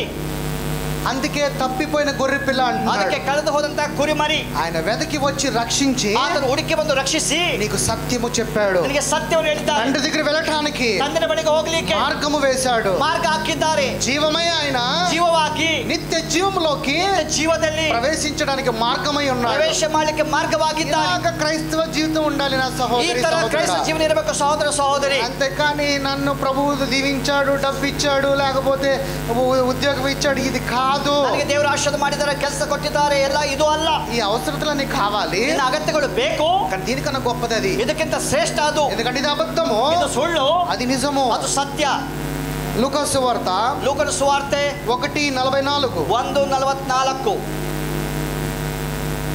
ಲೂಕನ ಸುವಾರ್ತೆ 1ನೇ ಅಧ್ಯಾಯ 44ನೇ ವಾಕ್ಯ. ఇదిగో నీ శుభవచనము నీ శుభవచనము నా చెవిని పడగానే నా గర్భములోని శిశువు ఆనందముతో గంతులు వేసును. ఆయన ఆవిడ చెవిలో, ఎవరు ఆవిడ? ಯಾರು ಆಕೆ? ఎలిజబెత్ చెవిలో అంట ఒక ఒక సంతోషకరమైన మాట వినదంట. ఎలిజబెత్ కివిಗಳಿಗೆ ಒಳ್ಳೆ ಸಂದೇಶ ಸುದ್ದಿ ಬಂತು, ವಾಣಿ ಬಂತು. ఆ మాటలు వినగా తన గర్భములో ఉన్న శిశువు ఏం చేశాడంట? ఆ మాತು కలిసిన గర్భದಲ್ಲಿ శిశువు ఏం ಮಾಡಿತು? ఆనందముగా గంతులు వేశాడు, ఉల్లాసದಿಂದ ಹಾರಾಡಿತು. ఆత్మికమైన స్వరము వినది ఆవిడ. ఆత్మిక స్వర ಕೇಳಿದಳು. మామూలు ఎవరైనా స్వరం అంటే మన పిల్లలు కడుపులో ఉన్న గర్భంలో శిశువులు కదులుతారు. ಯಾರಾದ್ರೂ ಸ್ವರ ಕೇಳಿದ್ರೆ ಹೊಟ್ಟೆಂತ ಮಗು ಅದು ಉಲ್ಲಾಸ కదలొచ్చి ఉండొచ్చేమో, ఏమి కొంతమంది కదలు ఉండొచ్చేమో, ಒಂದು ವೇಳೆ ಕೆಲವರಿಗೆ ಆತರ ಆಗಿರಬಹುದೇನೋ, కానీ చాలా తక్కువ, ಬಹಳ ಕಡಿಮೆ ಅದು. అవునా? ಹೌದಾ? ಮೂಮೆಂಟ್ಸ್ ఉంటాయి. ಆ ಹೊಟ್ಟೆಯಲ್ಲಿ ಮಗು ಒಂದು ಅದು ಆ ಕಡೆ ಓಡಾಡುತ್ತೆ. మేబీ 7వ నెల 8వ నెల నుంచి మూమెంట్స్ ఉంటాయి. ಅದು 7 ರಿಂದ 8 ತಿಂಗಳಲ್ಲಿ ಅದು ಓಡಾಡುತ್ತೆ ಸ್ವಲ್ಪ. కానీ ಆದರೆ ఇక్కడ స్వరం విందంట. ಇಲ್ಲಿ ಸ್ವರ ಕೇಳಿದ ತಕ್ಷಣ గర్భంలో ఉన్న శిశువు గంతులు వేస్తున్నాడు. గర్భದಲ್ಲಿ ఉల్లాసದಿಂದ ಹಾರಾಡಿತು. ఆత్మికమైన చెవు ద్వారా, ಆತ್ಮಿಕ ಕಿವಿಗಳಿಂದ దేవుని యొక్క స్వరం వినది. ದೇವರ ಸ್ವರ ಕೇಳಿತು. ఈ రోజున మన చెవులు కూడా ಇವತ್ತು ನಮ್ಮ ಕಿವಿಗಳು వరద చెవులు కలిగిన వారిగా కాకుండా ತೀಟೆಯ ಕಿವಿಗಳಾಗಿರಬಾರದು. దేవుని స్వరము వినేవారిలాగా ದೇವರ ఉండాలి. ಸ್ವರದ ಕಿವಿಯಾಗಿರಬೇಕು. ಆಗ మనం జీవించాలి. ಹಾಗೆ ಜೀವಿಸಬೇಕು ಸಹೋದರ ಸಹೋದರಿ. లూకా సువార్త 9:44. ಲೂಕನ ಸುವಾರ್ತೆ 9ನೇ ಅಧ್ಯಾಯ. ಲೂಕನ ಸುವಾರ್ತೆ 9ನೇ ಅಧ್ಯಾಯ 9:44 వాక్య. ఆయన చేసిన కార్యములన్నిటిని చూచి అందరూ ఆశ్చర్యపడుచుండగా ఆయన ఈ మాటలు మీ చెవులలో నాటనీయుడి మనుష్య కుమారుడు మనుషుల చేతికి అప్పగింపబడబోచున్నాడని తన శిష్యులతో చెప్పెను. ఇది ఎవరు మాట్లాడుతున్నారు ఇక్కడ? ಯಾರು ಮಾತಾಡ್ತಾರೆ ಗೊತ್ತಾ? ఇక్కడ యేసు ప్రభు మాట్లాడుతున్నాడు. యేసు ప్రభు ఎవరి గురించి? ఆయన అప్పగించే ఇస్కరియోతు యూదా గురించి యేసు ಯಾರ ಬಗ್ಗೆ ಮಾತಾಡ್ತಾರೆ? ಅಂತ యేసుని ಹಿಂಬಾಲಿಸಿದ ಇಸ್ಕರಿಯೋತು ಯೂದರ ಬಗ್ಗೆ ಮಾತಾಡ್ತಿದ್ದಾರೆ. అయితే ఆయన ఈ మాటలు మీ చెవులలో నాటనీయుడి, ನಿಮ್ಮ ಮನಸ್ಸಲ್ಲಿ ಇಟ್ಟುಕೊಳ್ಳಿರಿ. ಈ ಮಾತುಗಳು ನಿಮ್ಮ ಮನಸ್ಸಲ್ಲಿ ఇట్టుಕೊಳ್ಳిరి. ఎందుకంటే మత్తయి సువార్త, మార్కు సువార్త, లూకా సువార్తలో ఈ మాటలే చెప్తున్నాడు. మత్తయి సువార్త, మార్కు సువార్త, లూకా సువార్త ఈ మాತುಗಳು ಹೇಳ್ತಿದ್ದಾರೆ. ఎందుకంటే మీలో ఉన్న ఒకడు నన్ను పట్టింపబోచున్నాడు, ನಿಮ್ಮಲ್ಲಿ ಒಬ್ಬನು ನಾನು ಹಿಡಿಕೊಡ್ತಾನೆ. సో ఈ 3 సువార్తలలో ఈ మాటలు చెప్తున్నాడు. 3 సువార్తలు ఈ మాತು ಬರೆಯಲ್ಪಟ್ಟಿದೆ. ప్రతి మాట ఆత్మ. ఇక్కడ యేసు ప్రభు శరీరానుసారంగా మాట్లాడట్లేదు. యేసు స్వామి శరీర ప్రకార మాట్లాడుతా ಇಲ್ಲ. ఆత్మానుసారముగా, ఆత్మ ప్రకార ఆ శిష్యులతో చెప్తున్నాడు. ఆ శిష్య సంగతి ಹೇಳ್ತಿದ್ದಾರೆ. అలాంటి ఆలోచన కలిగి ఉంటాయి. అలాగే అపోస్తల కార్యము 7, అపోస్తల కార్యಗಳು 7ನೇ అధ్యాయ 51 51ನೇ ವಾಕ್ಯ. 7:51ನೇ ವಾಕ್ಯ. చండిగళే మనశుద్ధి ముష్కరులారా హృదయములను చెవులను దేవుని వాక్యమునకు లోపరచనొల్లని వారలారా. ముష్కరులారా, చండిగళే హృదయములను చెవులను దేవుని వాక్యమునకు మనశుద్ధి లోపరచనొల్లలారా అంటున్నాడు. అంటే ఇక్కడ వాళ్ళని గద్దిస్తున్నాడు. తర్వాత ಅವರನ್ನು ಗದರಿಸಿದ್ದಾರೆ ದೇವರು. ಹೇಳಿ ಯಾಕೆ ಆಮೇಲೆ? మీ పితరుల వలె. ఇక్కడ కొంచెం పుట్టినట్టు ఉందా నీకు? హృదయములందును చెవులు యందును మీ పితరుల వలె మీరును ఎల్లప్పుడూ పరిశుద్ధాత్మను ఎదురించుచున్నారు. ನಿಮ್ಮ ಪೂರ್ವಿಕರ ಹಾಗೆ ಪರಿಶುದ್ಧಾತ್ಮ ನೀವೆಲ್ಲರೂ ಎದುರಿಸ್ತೀರಿ. పాత నిబంధన కాలంలో ಹಳೆ ಒಡಂಬಡಿಕೆಯಲ್ಲಿ దేవుని మాటను ఎవరు వినలా, ದೇವರ ಮಾತನ್ನು ಕೇಳಿಲ್ಲ. అలాగే ఇక్కడ ప్రభు ఏమంటున్నాడు? దేవుడు ఏం ಹೇಳ್ತಿದ್ದಾನೆ? అరే మీ పితరులు కూడా ఇలాగా చేశారు, ನಿಮ್ಮ ತಂದೆಗಳು ಇದೇ ತರ ಮಾಡಿದ್ರು. వాళ్ళు మాట వినకపోతే, ಅವರ ಮಾತು ಕೇಳಿಲ್ಲ, మనం ఎవరు ఎదిరించినట్టంట? ನಾವು ಯಾರು ಎದುರಿಸಿದ್ದೇವೆ? మనం దేవుని మాట కనుక వినకపోతే, ದೇವರ ಮಾತನ್ನು ಕೇಳದೇ ಇದ್ದಾರೆ, దేవుని వాక్యము కనుక వినకపోతే, ದೇವರ ಮಾತನ್ನು ಕೇಳದೇ ಇದ್ದಾರೆ, నీవు పరిశుద్ధాత్మను ఎదిరించిన వాడివి అవుతావు. ಪರಿಶುದ್ಧಾತ್ಮಕ್ಕೆ ವಿರೋಧಿಯಾಗಿದ್ದೀಯಾ, ಎದುರಿಸ್ತಾ ಇದ್ದೀಯಾ? అంటే దేవుని ఒక వాక్యం వినకపోతే మనం ఎవరిని ఎదురిస్తున్నామంట? ದೇವರ ಮಾತು ಕೇಳಿದ್ರೆ ನಾವು ಯಾರು ಎದುರಿಸ್ತಿದ್ದೇವೆ? మరి ఈ రోజు నువ్వు అలాంటి స్థితిలో ఉన్నావా నా సహోదరి?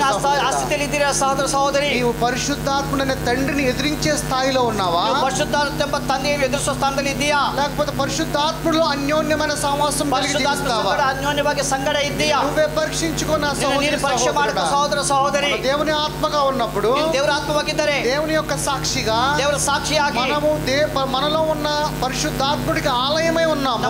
ನಾವು ಪರಿಶುದ್ಧಾತ್ಮಕ್ಕೆ ಆಲಯವಾಗಿದ್ದೇವೆ. ఈ ఆలయం ఉన్న పరిశుద్ధాత్మను ఎదిరించే వారిగా కాకుండా, ఈ ఆలయದಲ್ಲಿ పరిశుద్ధాత్మను ఎదురిಸದೇ ఇದ್ದರೆ పరిశుద్ధాత్మకి లోబడే వారంగా జీవిద్దాము. పరిశుద్ధాత్మకే తగ్గించుకునేవారికి జీవిಸೋಣ. అదే అధ్యాయంలో 57, 58. అదే అధ్యాయದಲ್ಲಿ 57, 58. అప్పుడు వారు పెద్ద కేకలు వేసి చెవులు మూసుకుని ఏకముగా అతని మీద పడిరి. ఎవరి మీద పడ్డారు? బిద్దరు. తర్వాత పట్టణపు వెలుపలకి అతనిని వెళ్ళగొట్టి రాళ్ళు రువ్వి చంపిరి. సాక్షులు సౌలు అను ఒక యవనుని పాదముల యొద్ద తమ వస్త్రములు పెట్టిరి. ఇది ఎవరు? స్టెఫెన్ గురించి. ಇಲ್ಲಿ ಸ್ಟೆಫೆನ್ ಬಗ್ಗೆ ಬರೆದಿದ್ದೆ. రాళ్లతో కొట్టి చంపింది ఎవరిని? కళ్ళుಗಳಿಂದ ಯಾರು ಕೊಂದರು? స్టెఫెన్ గురించి. ಸ್ಟೆಫೆನನನ್ನು ಕೊಂದರು. ఈ చంపే ముందు వాళ్ళు ఏం చేశారంట? ಸಾಯಿಸುವಾಗ ಏನ್ ಮಾಡಿ ಗೊತ್ತಾ? పెద్ద కేకలు వేసి ಅವರು ಮಹಾ ಶಬ್ದದಿಂದ చెవులు మూసుకున్నారంట. ಕಿವಿಗಳು ಮುಚ್ಚಿಕೊಂಡರು. అంటే చెవులకి ಕಿವಿಗಳಿಗೆ సత్యము వెళ్ళకూడదు కదా. ಸತ್ಯ ಹೋಗಬಾರದು. ఎవడన్నా సత్యం చెప్తున్నాడు అనుకో, ಸತ್ಯ ಯಾರಾದ್ರೂ ಹೇಳಿದರೆ ನಾನು ಹೇಳೋದಿಲ್ಲ ಅಂತ ಹೇಳ್ತಾ ಕೇಳೋದಿಲ್ಲ ಅಂತ ಹೇಳ್ತಾರೆ. ಆತ್ಮಿಕವಾದ ಕಿವಿಗಳು ಮುಚ್ಚುವಾಗ నీ నుంచి ఏం జరుగుతుంది? ನಿನ್ನಲ್ಲಿ ಏನಾಗುತ್ತೆ ಗೊತ್ತಾ? తప్పిదము జరుగుతుంది, ತಪ್ಪು ನಡೆಯುತ್ತದೆ. ఆ రోజున వాళ్ళు కూడా అలాగే ಅವತ್ತು ಆ ದಿವಸ ಅವರು ಕೂಡ చెవులు మూసుకుని ಕಿವಿಗಳು ಮುಚ್ಚಿಕೊಂಡರು. ఏకముగా అతని మీద పడిపోయారంట. ಅವರು ಎಲ್ಲರೂ ಏಕವಾಗಿ ಬಿದ್ದರು. ఎందుకు అతని మీద పడాలంటే డైరెక్ట్ పడిపోవచ్చు కదా. ಯಾಕೆ ಬಿದ್ದರು? ಹಾಗೆ ಬಿಡಬಹುದಲ್ಲ. ఎందుకు వాళ్ళు చెవులు మూసుకోవాలి? ಯಾಕೆ ಕಿವಿ ಮುಚ್ಚಿಕೊಂಡರು? ఎందుకంటే చెవికి ఏం వినపడతా ఉంటాయి? ಕಿವಿಗಳು ಏನ್ ಕೇಳುತ್ತೆ? వేరే వాళ్ళు కూడా చెప్తా ఉంటారు కదా, ಬೇರೆ ಹೇಳ್ತಾರಲ್ಲ, ಬೇರೆ ఏం చేయొద్దు, ಏನ್ ಮಾಡಬೇಡ, నేను వినను, నా చెవులు మూసుకుంటున్నాను, ನಾ ಕೇಳಲ್ಲ, ಕಿವಿ ಮುಚ್ಕೊಳ್ತೇನೆ అని వాళ్ళు వారి యొక్క హృదయ కాఠిన్యం బట్టి ಹೃದಯ ಕಠಿಣದಿಂದ స్టెఫెన్ ఏం చేశారు? ಸ್ಟೆಫನ್ ಅನ್ನು ಏನ್ ಮಾಡಿದ್ರು? చంపేశారు. ಕೊಂದರು. స్టెఫ్ ఏం చేశాడు? స్టెఫెన్ ఏం చేశాడు? ಸ್ಟೆಫನ್ ಏನ್ ಮಾಡ್ದ? కర్స్ చేశాడా? ಶಾಪ ಕೊಟ್ಟನ? ಶಪಿಸಿದನ? లేదు, ಮಾಡಿಲ್ಲ. యేసు ప్రభులాగే, ಯೇಸು ಸ್ವಾಮಿ ಹಾಗೆ ತಂದೆಯೇ ಯೇಸು చేస్తున్నారు. ಇವ್ರು ಏನ್ ಮಾಡ್ತಾರೆ ಗೊತ್ತಿಲ್ಲ, తెలియదు, ಅವ್ರಿಗೆ ಗೊತ್ತಿಲ್ಲ. ಅವರಿಗೆ క్షమించు, క్షమిಸು, ప్రాణము విడిచాడు. ప్రాణ బిట్ಟ అంటే నీ ఆత్మీక కనుల వల్ల ఎలాంటి ఇబ్బందులు కలిగితే అర్థమవుతుందా? ఆత్మీక కనుಗಳಿಂದ ಏನು ಗೊತ್ತಾಗುತ್ತೆ? చెవి అంటే ఏదో అనుకుంటాము, ಕಿವಿ ಅಂದ್ರೆ ಏನು ಅನ್ಕೊಳ್ತೀವಿ. ಅದು దేవుడు ఆత్మీకంగాను వినటానికి ఇచ్చాడు. ఇవి ದೇವರು ಆತ್ಮದವಾಗಿ ಕೇಳಲಿಕ್ಕೆ ಕೊಟ್ಟಿದ್ದಾನೆ. ఆడింట్లో ఏం జరుగుతుంది, ఈడింట్లో ఏం జరుగుతుంది వినటానికి కాదు. ಅವ್ರ ಮನೆಯಲ್ಲಿ ಏನಾಗುತ್ತೆ, ಇವ್ರ ಮನೆಯಲ್ಲಿ ಹೇಳಕ್ಕೆ ಕೇಳೋದಲ್ಲ. వాళ్ళ అల్లుడిలాగా వీళ్ళ కోడలిలాగా వినటానికి కథలుగా చెప్పుకుంటారు. ಅವ್ರ ಅಳಿಯ ಹಿಂಗೆ, ಇವ್ರ ಮಗಳು ಹಿಂಗೆ ಅಂತ ಕತೆ ಹೇಳೋಕಲ್ಲ. కుటుంబంలో ఉన్న కొట్లాటలు వినటానికి గురించి కాదు. ಕುಟುಂಬದಲ್ಲಿ ಜಗಳ ಕೇಳೋದಕ್ಕಲ್ಲ. లోకంలో ఉన్న గాసిప్స్ వినటానికి కాదు. ಲೋಕದಂತ ಚಾಡಿ ಮಾತುಗಳು ಕೇಳೋದಕ್ಕಲ್ಲ. లోకంలో ఉన్న కరెంట్ అఫైర్స్ వినటానికి కాదు. ಲೋಕದಂತ ತಪ್ಪ ಸಂಬಂಧದ ಬಗ್ಗೆ ಕೇಳೋದಲ್ಲ. దేవుని యొక్క పరిశుద్ధాత్మని యొక్క శక్తి ద్వారా దేవుని మాటలు వినటానికే, ದೇವರ ಒಂದು ಆತ್ಮದಿಂದ ಶಕ್ತಿಯಿಂದ ದೇವರ ಮಾತು ಕೇಳೋದಕ್ಕೆ అలాంటి చెవులు కలిగి జీవించిన సహోదరి ಕಿವಿಯುಳ್ಳವರಾಗಿ ಜೀವಿಸುವುದನ್ನು ಸಹೋದರ ಸಹೋದರಿ. అపోస్తలుల కార్యము ಅಪೊಸ್ತಲ ಕಾರ್ಯಗಳು 28-27 28-27.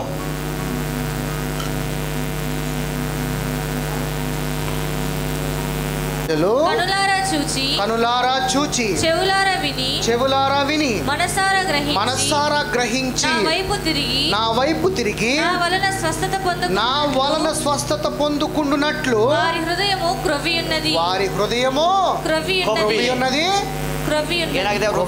తర్వాత వారి చెవులు మందముగా విని కనులు మూసుకొని ఉన్నారు. చెవులు ఏమైనాయంట? ಕಿವಿಗಳು ಏನಾಗಿದೆ ಗೊತ್ತಾ? మందము అంటే ಮಂಕಾಗಿದೆ, కొవ్వుతో ಕೊಬ್ಬಿನಿಂದ మూసుకుపోయినాయి అంట. ಮುಚ್ಚಿ ಹೋಗಿದೆ. ఈ రోజున ఎంతమంది ఉన్నారు? ಇವತ್ತು ಎಷ್ಟು ಜನ ಇದ್ದೀರಿ? నీ చెవులు మందంతో మూసిపోయి ఉన్నాయా? ಕಿವಿಗಳು ಕೊಬ್ಬಿನಿಂದ ಮುಚ್ಚಿದೆಯಾ? లేకపోతే ఆత్మీకంగా తెరవబడ్డాయా? ಆತ್ಮೀಯವಾಗಿ ತೆರೆಯಲ್ಪಟ್ಟಿದೆಯಾ? ఈ చెవులు దేవుని యొక్క వాక్యం వినడానికి ఇస్తున్నాయా? ನಿಮ್ಮ ಕಿವಿಗಳು ದೇವರ ವಾಕ್ಯ ಕೇಳಕ್ಕೆ ಕೊಡ್ತಾ ಇದೆಯಾ?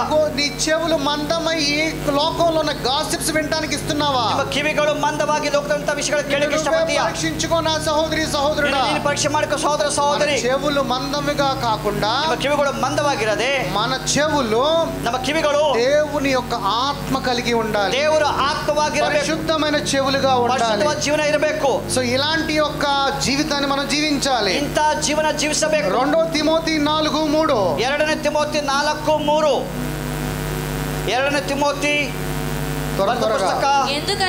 ఎందుకనగా జనులు హితబోధను సహింపక. ఇక్కడ ఇది మన గురించి మాట్లాడుతున్నాడు. కరెక్ట్ గా ಯಾಕೆಂದ್ರೆ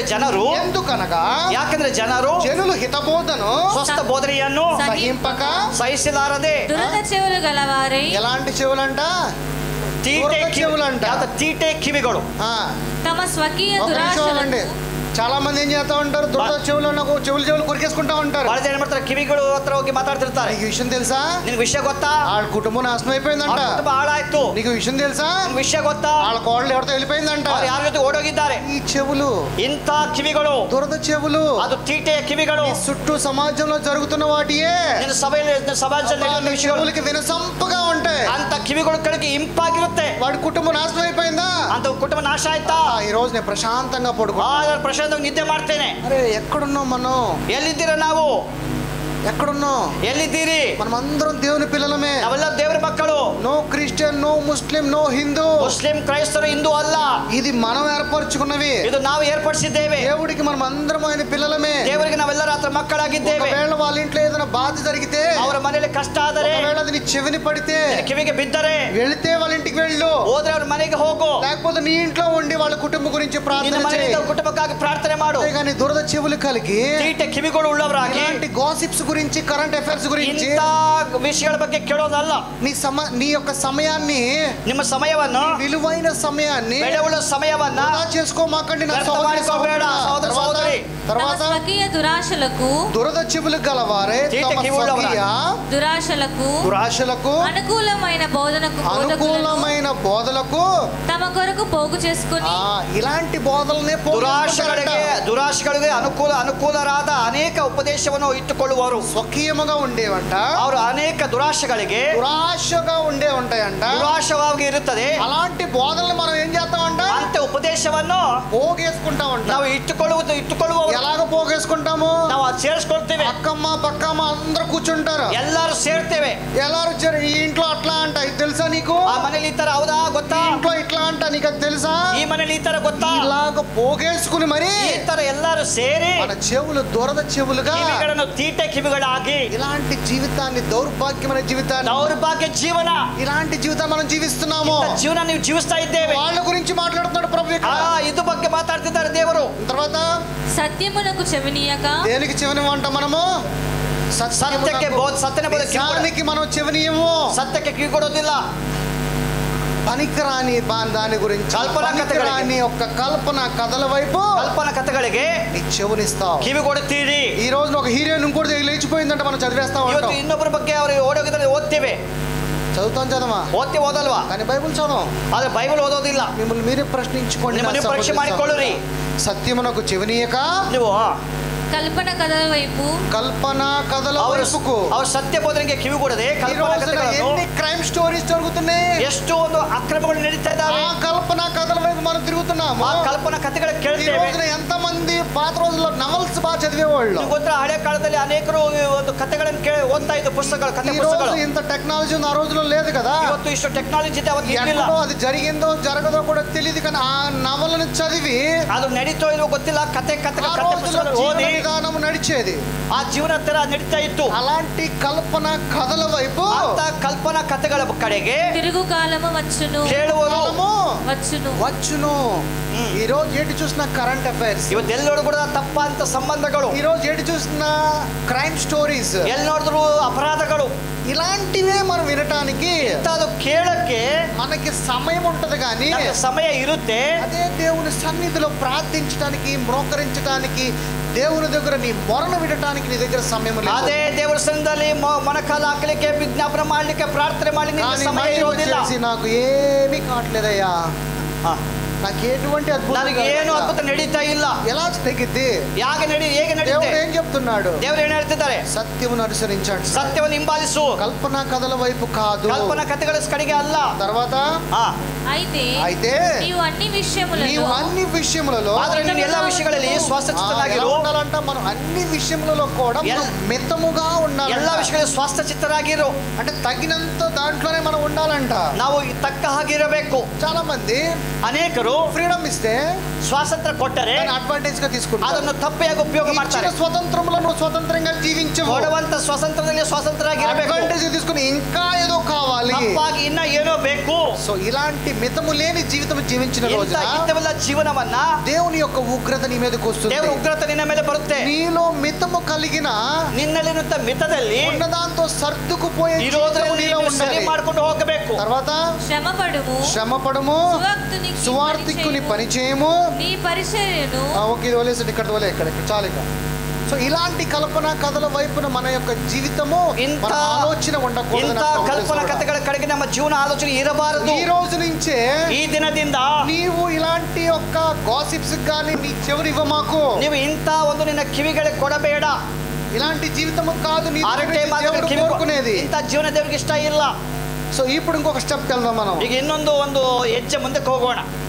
దేవుని యొక్క మౌత్ అంటే దేవుని యొక్క నోరు కలిగి జీవించాలి. ದೇವರ ಬಾಯಾಗಿ ಜೀವಿಸಬೇಕು. దేవుడి నోట్లో ఏముంది? ದೇವರ ಬಾಯಲ್ಲಿ ಏನಿದೆ? మన నోట్లో ముందు గుట్కా ఉంటుంది. ನಮ್ಮ ಬಾಯಲ್ಲಿ ಮೊದಲು ಗುಟ್ಕಾ ವಿಮಲ್ ಇರುತ್ತೆ. ಗುಟ್ಕಾ తిన్నావు అంటే దేవుడు నోరు కలిగి ఉన్నావా, దేవుడు నోరు కలిగి లేనట్టు. ನಿನ್ನ ಬಾಯಲ್ಲಿ ಗುಟ್ಕಾ ವಿಮಲ್ ಇದ್ರೆ ದೇವರ ಬಾಯ ಅಲ್ವಾ? మన నోట్లో దుర్భాషలు ఉంటాయి. ನಮ್ಮ ಬಾಯಲ್ಲಿ ಗಲೀಜು ಮಾತು ಇರುತ್ತೆ. మన నోట్లో ನಮ್ಮ ಬಾಯಲ್ಲಿ చెడ్డ మాటలు, ಕೆಟ್ಟ ಗಲೀಜು ಮಾತು ಇರುತ್ತೆ. మన నోట్లో ఉంటాయి, ನಮ್ಮ ಬಾಯಲ್ಲಿ ಇರುತ್ತೆ. మన ప్రభు నోట్లో ఏముంటాయి? ದೇವರ ಬಾಯಲ್ಲಿ ಏನಿದೆ? మన ప్రభు నోట్లో గాడ్ బ్లెస్ యూ, ನನ್ನ ದೇವರ ಮಾತಲ್ಲಿ ದೇವರ ಆಶೀರ್ವಾದ ಮಾಡಲಿ. ఎవడైనా కానీ కలిసిన, ಯಾರು ನಿಮಗೆ ಸಿಕ್ಕರು, అది నీ కుటుంబం అయినా, పక్క కుటుంబం అయినా, బయట కుటుంబం అయినా, నీ యొక్క సొసైటీ కుటుంబం, ఎవరైనా కానీ, ನಿಮ್ಮ ಕುಟುಂಬ ಆಗ್ಬೋದು, ಯಾರಾದ್ರೂ ಆಗ್ಬೋದು, నీ నోట్లోంచి గాడ్ బ్లెస్ యూ అని రావాలి. ನಿನ್ನ ಬಾಯಲ್ಲಿ ಫಸ್ಟ್ ದೇವರ ಆಶೀರ್ವಾದ ಮಾಡಿ ಬರಬೇಕು. ప్రేమ కలిగిన మాటలు ನಿನ್ನ రావాలి. ಬಾಯಲ್ಲಿ ಪ್ರೀತಿಯ ಮಾತುಗಳು ఈ ಬರಬೇಕು. రోజున కోడలని అత్త ప్రేమించాలి. ಇವತ್ತು ಅತ್ತೆಯನ್ನು ಸೊಸೆಯನ್ನು ಅತ್ತೆ ಪ್ರೀತಿ ಮಾಡಬೇಕು. తల్లిదండ్రులు పిల్లల్ని ప్రేమించాలి. ತಂದೆ ತಾಯಿಗಳು ಮಕ್ಕಳನ್ನು ಪ್ರೀತಿ ಮಾಡಬೇಕು. చాలా మంది తల్లిదండ్రులు కొంతమంది ఎలా ఉంటారంటే, ఎందుకురా నువ్వు సావరా అంటారు. ಅನೇಕ ತಂದೆಗಳು ನೀನು ಯಾಕಿದ್ದೀ, ನೀನು ಸತ್ತೋಗಂತ ಹೇಳ್ತಾರೆ. ఉన్నారా లేదా? ಹೇಳ್ತಾರಲ್ಲ, ನೋಡಿರಲ್ಲ. మరి నోట్ల నుంచి అలాంటి మాటలు రావచ్చా? ನಿನ್ನ ಬಾಯಿಂದ ಅಂತ ಮಾತು ಬರಬಾರದು. నీ నోట్లో నుంచి అలాంటి మాటలు పలకొచ్చా? ನಿನ್ನ ಬಾಯಿಂದ ಹತ್ರ ಮಾತು ಹೇಳಬಾರದು. పలుకుతున్నావు అంటే నువ్వు దేవుడికి దూరంగా ఉన్నావా లేదా? ಇವತ್ತು ನೀನು ನೋಡ್ತಿದ್ಯಾ ಅಂದ್ರೆ ದೇವರು ದೂರವಾಗಿದ್ದೀಯಾ ಇಲ್ವಾ? రావాలి. ನಿನ್ನ ಬಾಯಲ್ಲಿ ದೇವರ ಆಶೀರ್ವಾದ ಮಾಡಿ ಬರಬೇಕು. మాటలు రావాలి. ದೇವರ ಮಾತು ಬರಬೇಕು. అలాంటి మాటలు కలిగిన జీవితమును జీవించాలి. ಅಂತ ಮಾತುಗಳ ಜೀವನ ಜೀವಿಸಬೇಕು. ಸುವಾರ್ತ 12:34. ಮತ್ತಾಯ ಬರೆದ ಸುವಾರ್ತೆ 12ನೇ ಅಧ್ಯಾಯ 34ನೇ ವಾಕ್ಯ. ಸರ್ಪ ಜಾತಿಯವರೇ, ಸರ್ಪ ಸಂತಾನಮಾ, మీరు చెడ్డవారై ఎలాగు మంచి మాటలు పలుకగలరు. ಒಳ್ಳೆಯ ಮಾತುಗಳು ಆಡುವುದಕ್ಕೆ ನಿಮ್ಮಿಂದ ಹೇಗಾಗಿತ್ತು? తర్వాత హృదయమందు నిండియుండు దానిని బట్టి నోరు మాట్లాడును కదా. ಹೃದಯದಲ್ಲಿ ತುಂಬಿರುವುದೇ ಬಾಯಲ್ಲಿ ಹೊರಡುವುದು. ఎందుకనంటే, ಯಾಕೆ? నీ హృదయంలో, నిన్న హృదయದಲ್ಲಿ చెడుతనం గనక, ಕೆಟ್ಟದಿದ್ದರೆ, చీకటి గనక ఉంటే, కత్తలిದ್ದರೆ నీ నోట్లోంచి మంచి మాటలు అలా వస్తాయి. ನಿನ್ನ ಬಾಯಲ್ಲಿ ಒಳ್ಳೆ ಮಾತು ಹೇಗೆ ಬರುತ್ತೆ? నీ నోటిలో నుంచి మంచి మాటలు రావాలి. ನಿನ್ನ ಬಾಯಿಂದ ಒಳ್ಳೆ ಮಾತು ಬರಬೇಕು. ఎదుటి వాడిని ప్రేమించే మాటలు రావాలి. ನಿನ್ನ ನೆರೆಯವನ ಪ್ರೀತಿ ಮಾಡೋ ಮಾತುಗಳು ಬರಬೇಕು. గురించి నీవు ఆలోచించే విధంగా నీ మాట, ನೆರೆಯವನ ಬಗ್ಗೆ ಆಲೋಚನೆ ಬಗ್ಗೆ ಪ್ರೀತಿ ಬರಬೇಕು. కానీ ఎదుటి వాడిని క్షమించే విధంగా రాకూడదు. ನಿನ್ನ ನೆರೆಯವನ ಶಪಿಸಬಾರದು. నా కుటుంబం బాగైంది, వాడి కుటుంబం నాశనం అయిపోవాలని శపిస్తూ ఉంటారు. కుటుంబ నాశವಾಗಲಿ. చాలా మంది తల్లిదండ్రులు వాళ్ళ పిల్లలనే ತಂದೆ ತಾಯಿಗಳು ತಮ್ಮ ಮಕ್ಕಳನ್ನು ಶಪಿಸ್ತಾರೆ. మన పిల్లల్నే మనం క్షపిస్తా ఉంటాము. ಮಕ್ಕಳನ್ನು ಶಪಿಸುತ್ತೇವೆ. ఎదుటి కుటుంబాలను క్షపిస్తా ఉంటాము. ಶಪಿಸ್ತೇವೆ. ఇంకో నీ స్నేహితుల కుటుంబాన్ని శపిస్తా ఉంటాము. ಶಪಿಸ್ತೇವೆ. మరి ఇలాంటి కుటుంబాలను క్షపించవచ్చా? ఇంత కుటుంబానికి శాప కొడబోదా? శాపం ఇవ్వచ్చా? శాప కొడబోదా? ఈ పిల్లలను శపించవచ్చా? మక్కలని శాప కొడబోదా? శపించిన వాడివైతే నీవు దేవుడు కుమారుడువా? ఈ ತರ ಶಾಪ ಕೊಟ್ಟು ನೀನು ದೇವರ ಮಗನಾಗ್ತೀಯಾ? నువ్వు పరీక్షించుకున్నా. పరీక్ష ಮಾಡಿಕೋ సహోదర సహోదరి. దేవుని కుమారుడుగా నీ నోట్లో, ದೇವರ ಮಗನಾಗಿ ದೇವರ ಮಾತುಗಳು, దేవుని మాటలే నీ నోట్లోంచి పలకాలి. ನಿನ್ನ ಬಾಯಲ್ಲಿ ಬರಬೇಕು. మత్తయి సువార్త 15:18. సువార్త 15ನೇ ಅಧ್ಯಾಯ 18ನೇ ವಾಕ್ಯ. నోటి నుండి బయటకు వచ్చును గాని హృదయములో నుండి ಆದರೆ ಬಾಯೊಳಗಿಂದ ಹೊರಗಡೆ, నోటి నుండి బయటికి వచ్చినవి, ಬಾಯೊಳಗಿಂದ ಹೊರಗಡೆ నోటి ద్వారా ఏదైతే పలుకుతున్నాయో, ನಿನ್ನ ಮಾತಿಂದ ಏನು ಬರುತ್ತೋ అవి నీ హృదయంలో నుండే, ನಿನ್ನ ಮನಸ್ಸಿನಿಂದಲೇ వచ్చినని ಬಂದಿದೆ.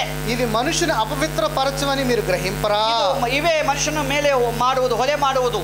ఎందుకనంటే, ಹೇಗೆಂದರೆ నీ హృదయమే సమస్తము. ನಿಮ್ಮ ಹೃದಯ ಸಮಸ್ತ. నీవు మాట్లాడేది నీ హృదయంలో రాకమునుపే తండ్రికి తెలుసంట. ನೀನು ಮಾತಾಡೋದು ನಿನ್ನ ಮಾತಿಗಿಂತ ಮುಂಚೆ ತಂದೆಗೆ ಗೊತ್ತಿದೆ. నీవు పరీక్ష పరీక్షించుకో నీ హృదయంలో ఎలాంటి మాటలు ఉన్నాయో. ನಿನ್ನ ಹೃದಯ ಪರೀಕ್ಷೆ ಮಾಡಿಕೊ ಎಂತ ಮಾತಿದೆ. ఎదుటి వాడిని తిట్టేవాడిగా ఉంటావా? ಇನ್ನೊಬ್ಬನ ಬೈತೀಯಾ? ఎదుటి వాడిని ప్రేమించే విధంగా ಪ್ರೀತಿ ఉంటావా? ಮಾಡ್ತಾನೆ ಇರ್ತೀಯಾ? మన దేవుడు ఎదుటి వాడి శత్రువునే ప్రేమించమన్నాడు. ನಮ್ಮ ದೇವರು ಶತ್ರುವನ್ನು ಪ್ರೀತಿ ಮಾಡಿ ಹೇಳಿದ್ದಾನೆ. ఎదుటి వాడిని వాడి పాపములను క్షమించే వాడిగా ఉండమన్నాడు. ನೆರೆಯವನ ಪಾಪಗಳನ್ನು ಕ್ಷಮಿಸಬೇಕೆಂದು ಹೇಳ್ತಿದ್ದಾರೆ. అంతేగాని నీ నోటి ద్వారా నీవు శాపగ్రస్తుడు రా అని ನಿನ್ನ ಬಾಯಿಂದ ನೀನು ಶಾಪಗ್ರಸ್ತದಿಂದ ಬರಬಾರದು. నీ హృదయములో నుంచి ನಿಮ್ಮ ಹೃದಯದಿಂದ జీవం కలిగిన మాటలే పలకాలి. ಜೀವವುಳ್ಳ ಮಾತು ಬರಬೇಕು. నీ నాలుక వశములో ನಿನ್ನ ನಾಲಿಗೆ ವಶದಲ್ಲಿ జీవమున్నది. ಜೀವ ಇದೆ. నా సహోదరి సహోదరుడా, సహోదర సహోదరి, నువ్వు నీ నోరు చాలా ఈజీగా అనుకుంటున్నావు. ನಿನ್ನ ಬಾಯಿ ಸರಳ ಅಂದ್ಕೊಳ್ತಿದ್ಯಾ? యువర్ పవర్, నీ యొక్క నాలుక సో పవర్ఫుల్. ನಿನ್ನ ನಾಲಿಗೆ ಶಕ್ತಿ ಇದೆ. నీ టంగ్ సో పవర్ఫుల్. ನಿನ್ನ ನಾಲಿಗೆ ಶಕ್ತಿ ಇದೆ. అది జీవం కలిగిన మాటల ಅದು మీద ಜೀವವುಳ್ಳ పలుకు. ಮಾತು ನುಡಿಯಬೇಕು. గాడ్ బ్లెస్ యు పలుకు. ದೇವರ ಆಶೀರ್ವಾದ ಮಂದಿ ಹೇಳು.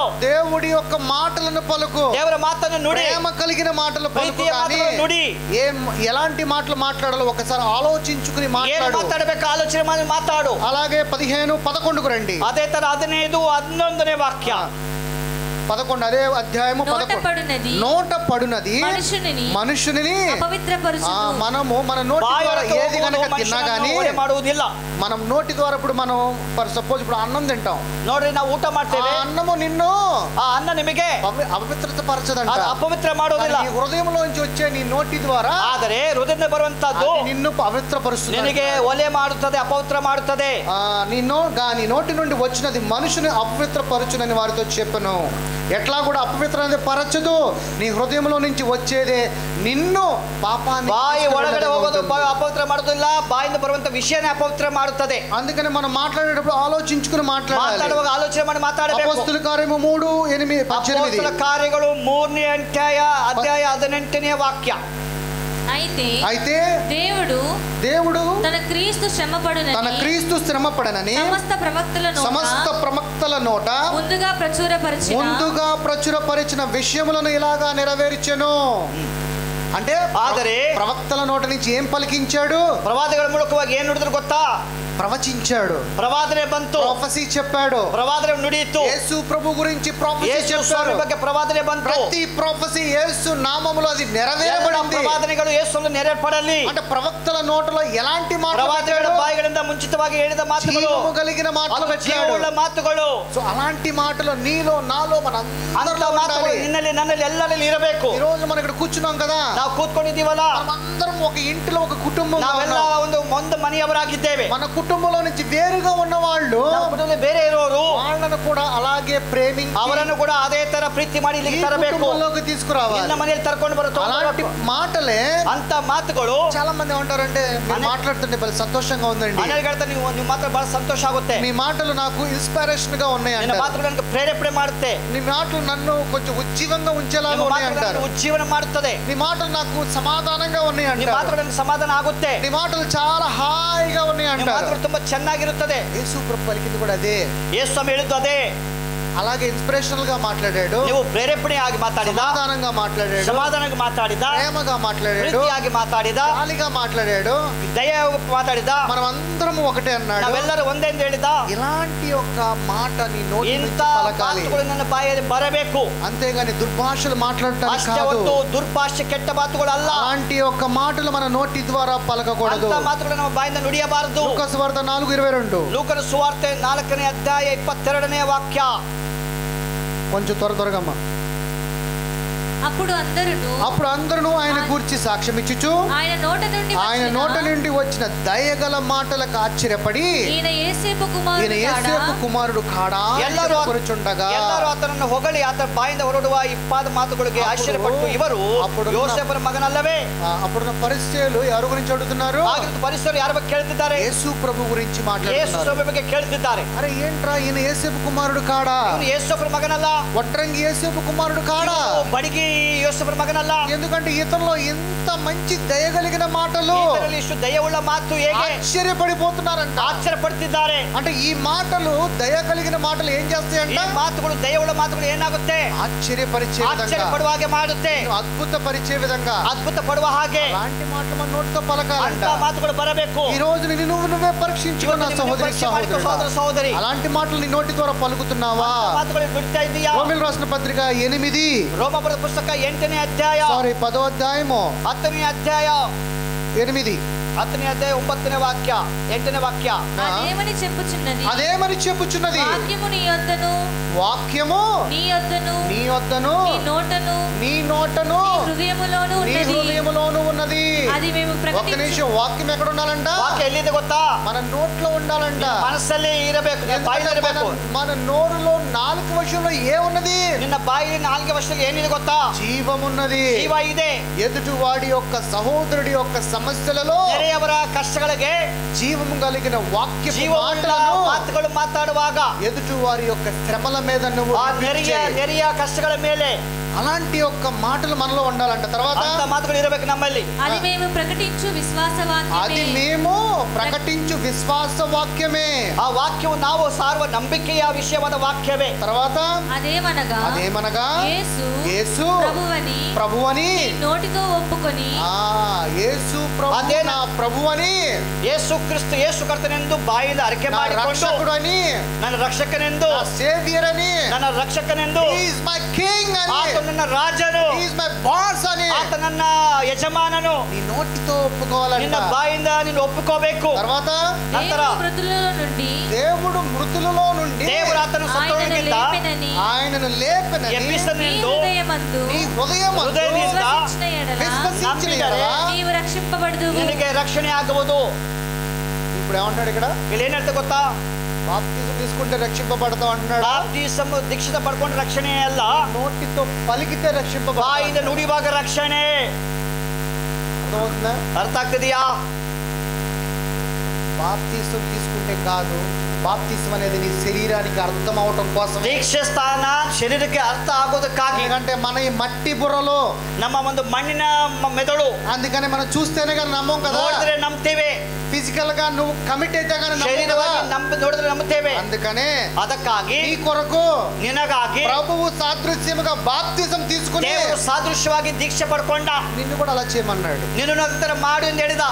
మనం అక్కడితో ఆగిపోయాం. ನಾವು ಅಲ್ಲೇ ನಿಂತಿದ್ದೇವೆ. ప్రభు బాప్తిజం తీసుకున్నాడు కదా, ದೇವರು ದೀಕ್ಷೆ ಪಡೆದಿದ್ದಾನೆ, నేను బాప్తిజం తీసుకున్నా, ನಾನು ದೀಕ್ಷೆ ಪಡ್ಕೊಂಡೇನೆ, అయిపోయింది. ಆಯ್ತು. మరి ప్రభు నీకులాగా బాప్తిజం తీసుకుని ఆగలా. ದೇವರು ನಿನ್ನ ಹಾಗೆ ಬಾಪ್ತಿಸ ಪಡ್ಕೊಂಡು ಸುಮ್ಮನೆ ನಿಂತಿಲ್ಲ, నీకులాగా ఆగలా, ನಿನ್ನ ಹಾಗೆ ನಿಂತಿಲ್ಲ, నీకన్నా గొప్ప కార్యములు ನಿನಗೆ చేశాడు. ದೊಡ್ಡ ಕಾರ್ಯ ಮಾಡಿದ. నువ్వు బాప్తిజం ప్రభు తీసుకుని నువ్వు బాప్తిజం ನೀನು తీసుకున్నప్పుడు, ದೀಕ್ಷೆಯನ್ನು ಪಡ್ಕೊಂಡಿಯಾ? ದೇವರು మరి ದೀಕ್ಷೆ ప్రభు ಪಡ್ಕೊಂಡಿದ್ದಾರೆ. అద్భుత కార్యములు చేసినప్పుడు ದೇವರು ಅದ್ಭುತ ಮಾಡಿರುವಾಗ నువ్వెందుకు చేయట్లా? ನೀವು ಯಾಕೆ ಮಾಡಿಲ್ಲ? మట్టి బుర్ర ಅದು ಮಣ್ಣಿನ ಮೆದುಳು. తెలుసుకోండి నా సహోదరి, ತಿಳ್ಕೋ ಸಹೋದರ ಸಹೋದರಿ. ఎంత మంచి మాట. మృతులలో నుండి ఆయన లేపిన ಸತ್ತರೊಳಗಿದ್ದ ಎಬ್ಬಿಸ್ತನೆಂದು హృదయమందు విశ్వసించిన ಹೃದಯದಿಂದ ನಂಬಿದರೆ ನಿನಗೆ నీవు రక్షింపబడుదువు. ರಕ್ಷಣೆ ಆಗುವುದು. దేవుని ఒక వాక్యము. ದೇವರ ವಾಕ್ಯ. అలాగే తర్వాత 10 చదవమ్మా. 10ನೇ ವಾಕ್ಯ. ఏలయనగా నీతి కలుగునట్లు మనుష్యుడు ಹೃದಯದಿಂದ ನಂಬುವ. ಎಕ್ಸೆಪ್ಟೇಷನ್ ಫಸ್ಟ್ ఎక్కడంట? ಮೊದಲು ಎಲ್ಲಿ ಬರುತ್ತೆ? ಹೃದಯದಲ್ಲಿ ಬರುತ್ತೆ. హృదయములో. ನಿನ್ನ ಹೃದಯದಲ್ಲಿ. నీ హృదయం అంటే ఏంటి? ಹೃದಯ ಅಂದ್ರೆ ಏನು? ಅಂತರಂಗ పురుషుడు. ಆಂತರಿಕ ಪುರುಷ. నీ అంతరంగ పురుషుడు. ಆಂತರಿಕ ಪುರುಷನಿಗೆ నీవు విశ్వసించి రక్షణ కలుగునట్లని నోటితో ఒప్పుకొనుము. ಬಾಯಿಂದ ಅರಿಕೆ ಮಾಡಿದರೆ ಮೂಲಕ ರಕ್ಷಣೆ ಆಗುತ್ತದೆ. నీ హృదయంలో ఉంది ఎవరు?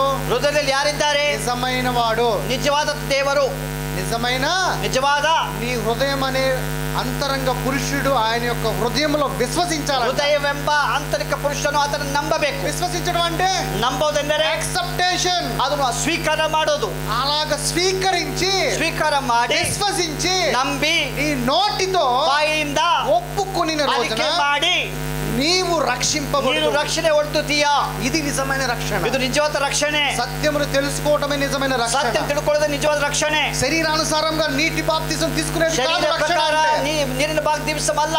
ఇది నీకు ఫిజికల్ గా ఏదైనా ఒక కమిట్మెంట్ ఉండాలి. కాబట్టి శారీరకವಾಗಿ ఏదో ಒಂದು సమర్పణ ಬೇಕು. నీళ్ళలో నువ్వు బాప్తిజం పొందుకుంటున్నావు, దీక్ష పడుకోల్ತೀಯా. అంతరంగ పురుషుడిని బట్టి నువ్వు జీవిస్తే, ఆంతరిక పురుషుని ప్రಕಾರ జీవిಸಿದರೆ, నోటి ద్వారా ఒప్పుకుంటే, బాಯಿಂದ అరిಕೆ ಮಾಡಿದರೆ అది నిజమైన రక్షణ, నిజವಾದ రక్షಣೆ. సత్యమును తెలుసుకున్న రోజు నిజమైన రక్షణ. ఈ భూమి మీద నువ్వు ఎవరు అని తెలుసుకునేది నిజమైన రక్షణ. తిಳ್ಕೊಳ್ಳೋಕೆ రక్షಣೆ. ఈ భూమి మీద శక్తి కలిగి జీవించినప్పుడు నిజమైన రక్షణ. ಇರುವಾಗ ರಕ್ಷಣೆ. అంతేగాని జ్ఞానం లేని వారుగా, ಅಷ್ಟೇ ಜ್ಞಾನ ಇಲ್ಲದವರಾಗಿ అవివేకమైన జ్ఞానముతో జీవించిన రోజున ನಾವು అవివేకಳಾಗಿ ಇರುವಾಗ ఎలా రక్షణ పొందగలము? ಹೇಗೆ ರಕ್ಷಣೆ ಬರುತ್ತೆ? ప్రభు బలలో పాల్గొనుకుంటే సరిపోతుందా? ಕರ್ತರ ಮೇಜಲ್ಲಿ ನಾವು ಭಾಗಿಯಾಗ್ತೇವೆ. నేను ఇప్పుడు రొట్టె ద్రాక్షరసం తీసుకుంటే ರೊಟ್ಟಿ సరిపోతుందా? ದ್ರಾಕ್ಷ ತಗೊಂಡು అరే ಸರಿ బాబు, ಹೋಗುತ್ತಾ? అది కాదు. ಅಲ್ಲ, ಅದು అది నీకు అర్థం అవటం కోసం ಅದು ನಿನಗೆ చెప్పినది. ಅರ್ಥ ಆಗುವುದಕ್ಕಾಗಿ.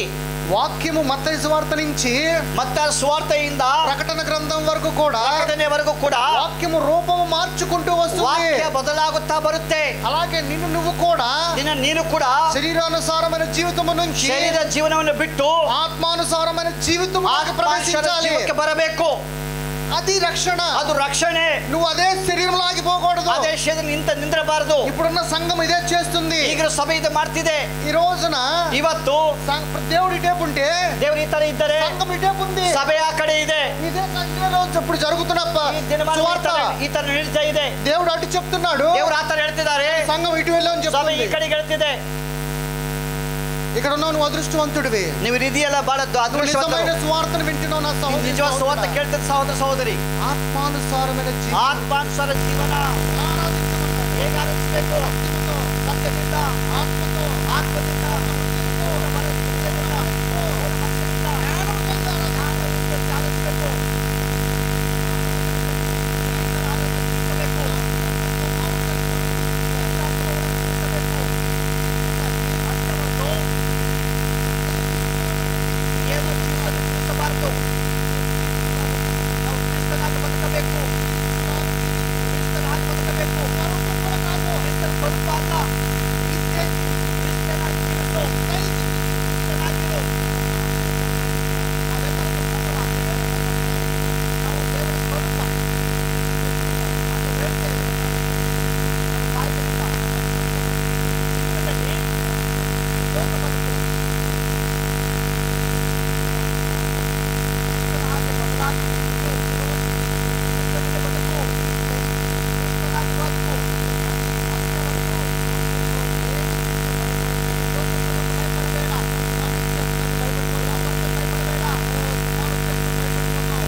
ఉన్నాడు. అదే తండ్రి నీలో ఉన్నాడు. అదే మాటలు నీలో పలికే ప్రతి మాట పాత్రల వల్ల కాదు. సంఘము ఏకమై ప్రార్థించడం శక్తి వల్ల ఇలాంటి శక్తి కలిగి సంఘం సంఘం అంటే శక్తి కలిగి సంఘం అంటే బలము కలిగి ఉండాలి. సంఘం అంటే ఏక మనసు సంఘం అంటే ఒకే భావము కలిగి సంఘం అంటే కుటుంబంగా ఉండాలి. దిగిపోయిన కుటుంబంగా వేరు వేరు కుటుంబంగా ఉండకూడదు. ఒకటే కుటుంబము, ఒకటే విశ్వాసం, ఏకాత్మై బంధిస్తాము.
ಡೈರೆಕ್ಟ್ ಕೇಳ್ತಾರೆ ಫೋಟೋ ದಿಗಾಲಂటే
అలాగే ಹಾಗೆ మీకు సమయం ఉంటే ಸಮಯ ಇದ್ದರೆ నా గురించి నా కుటుంబం గురించి కూడా ನನಗೆ ಕುಟುಂಬದ ಪ್ರಾರ್ಥನೆ ಮಾಡಿ. ఓకేనా? Okay okay, God bless you.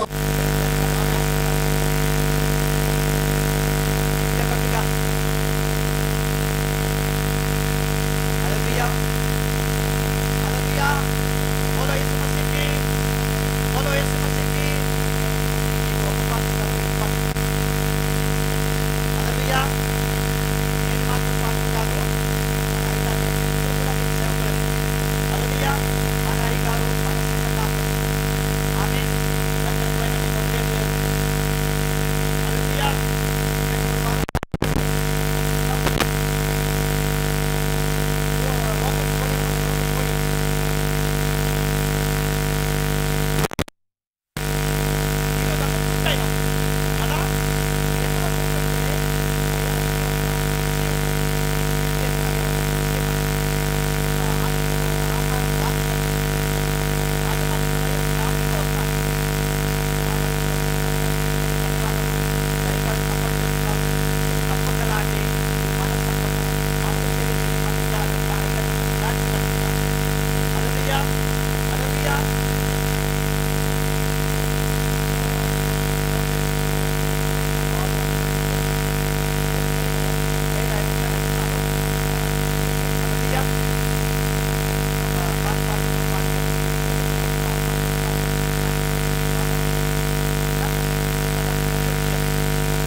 సందేశము ఒక నమ్మకం వచ్చింది.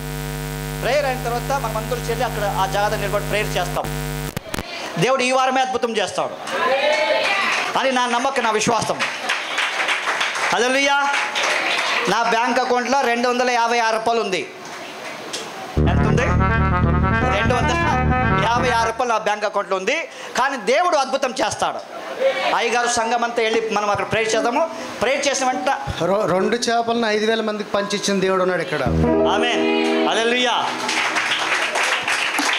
ఈ సంఘం కట్టేటప్పుడు 2,558 రూపాయలు 56 పైసలు ఉండే. ఆ ఇల్లు కట్టేటప్పుడు 256 రూపాయలు నా అకౌంట్లో ఉంది. దేవుడు అద్భుతం చేస్తాడు. హల్లెలూయా. లేచినప్పుడు ఒక పాట పాడదాము. పాట పాడిన వెంటనే మనం కార్యక్రమం సమర్పించుకోండి. తర్వాత అందరూ వెళ్ళి అక్కడ ప్రేయర్ చేసి మనం కూడుకుందాం. దేవుడు దీవించును గాక. ఎస్ ఓకే, నిలబడండి. నిలబడండి, అలాగే నిలబడండి. మీకు ఆ చాక్లెట్ వస్తుంది. తర్వాత మనం కార్యక్రమం చేస్తాం. నిలబడండి. పాట పాడండి. ఎవరైనా పడతారు పాట? పాట అంటే ముందు ఉండాలి, నేను నువ్వు అనేసి. సరే, ఒక పాట పాడుకుందాం. எங்களுக்குள்ளே வாசம் செய்யும் ஆவியானவரே, இந்நாளும் சித்தம் போல நடத்தி செல்லும் ஐயா. எங்களுக்குள்ளே வாசம் செய்யும் ஆவியானவரே, இந்நாளும் சித்தம் போல நடத்தி செல்லும் ஐயா. ஆவியானவரே, ஆவியானவரே, பரிசுத்த ஆவியானவரே, ஆவியானவரே, ஆவியானவரே, பரிசுத்த ஆவியானவரே, எங்களுக்குள்ளே நவரே, இந்நாளும் சித்தம் போல நடத்தி செல்லும் ஐயா. எங்களுக்குள்ளே வாசம் செய்யும் ஆவியானவரே, இந்நாளும் சித்தம் போல நடத்தி செல்லும் ஐயா. எங்கே நான் செல்லணும், என்ன நான் செய்யணும், கற்றுக்கொடும் ஆவியானவரே. எங்கே நான் செல்லணும், என்ன நான் சொல்லணும், கற்று தாரும் ஆவியானவரே. செய்த நன்மை நினைக்கணும், நன்றியுடன் துதிக்கணும், கற்றுத்தாரும் ஆவியானவரே.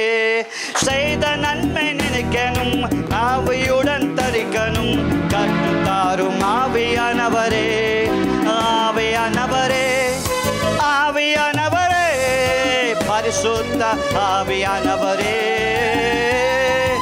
ஆவியானவரே, ஆவியானவரே, பரிசுத்த ஆவியானவரே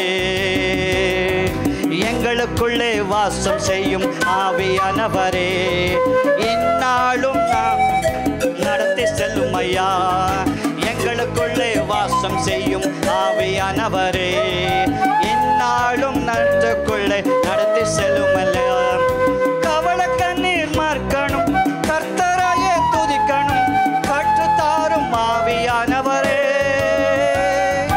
கவலை கண்ணீர் மார்பியானவரே செய்த நன்மை நினைக்கணும் நன்றியோடு துதிக்கணும் சொல்லித்தாரும் ஆவியானவரே செய்த நன்மை நினைக்கணும் நன்றியோடு துதிக்கணும் சொல்லித்தாரும் ஆவியானவரே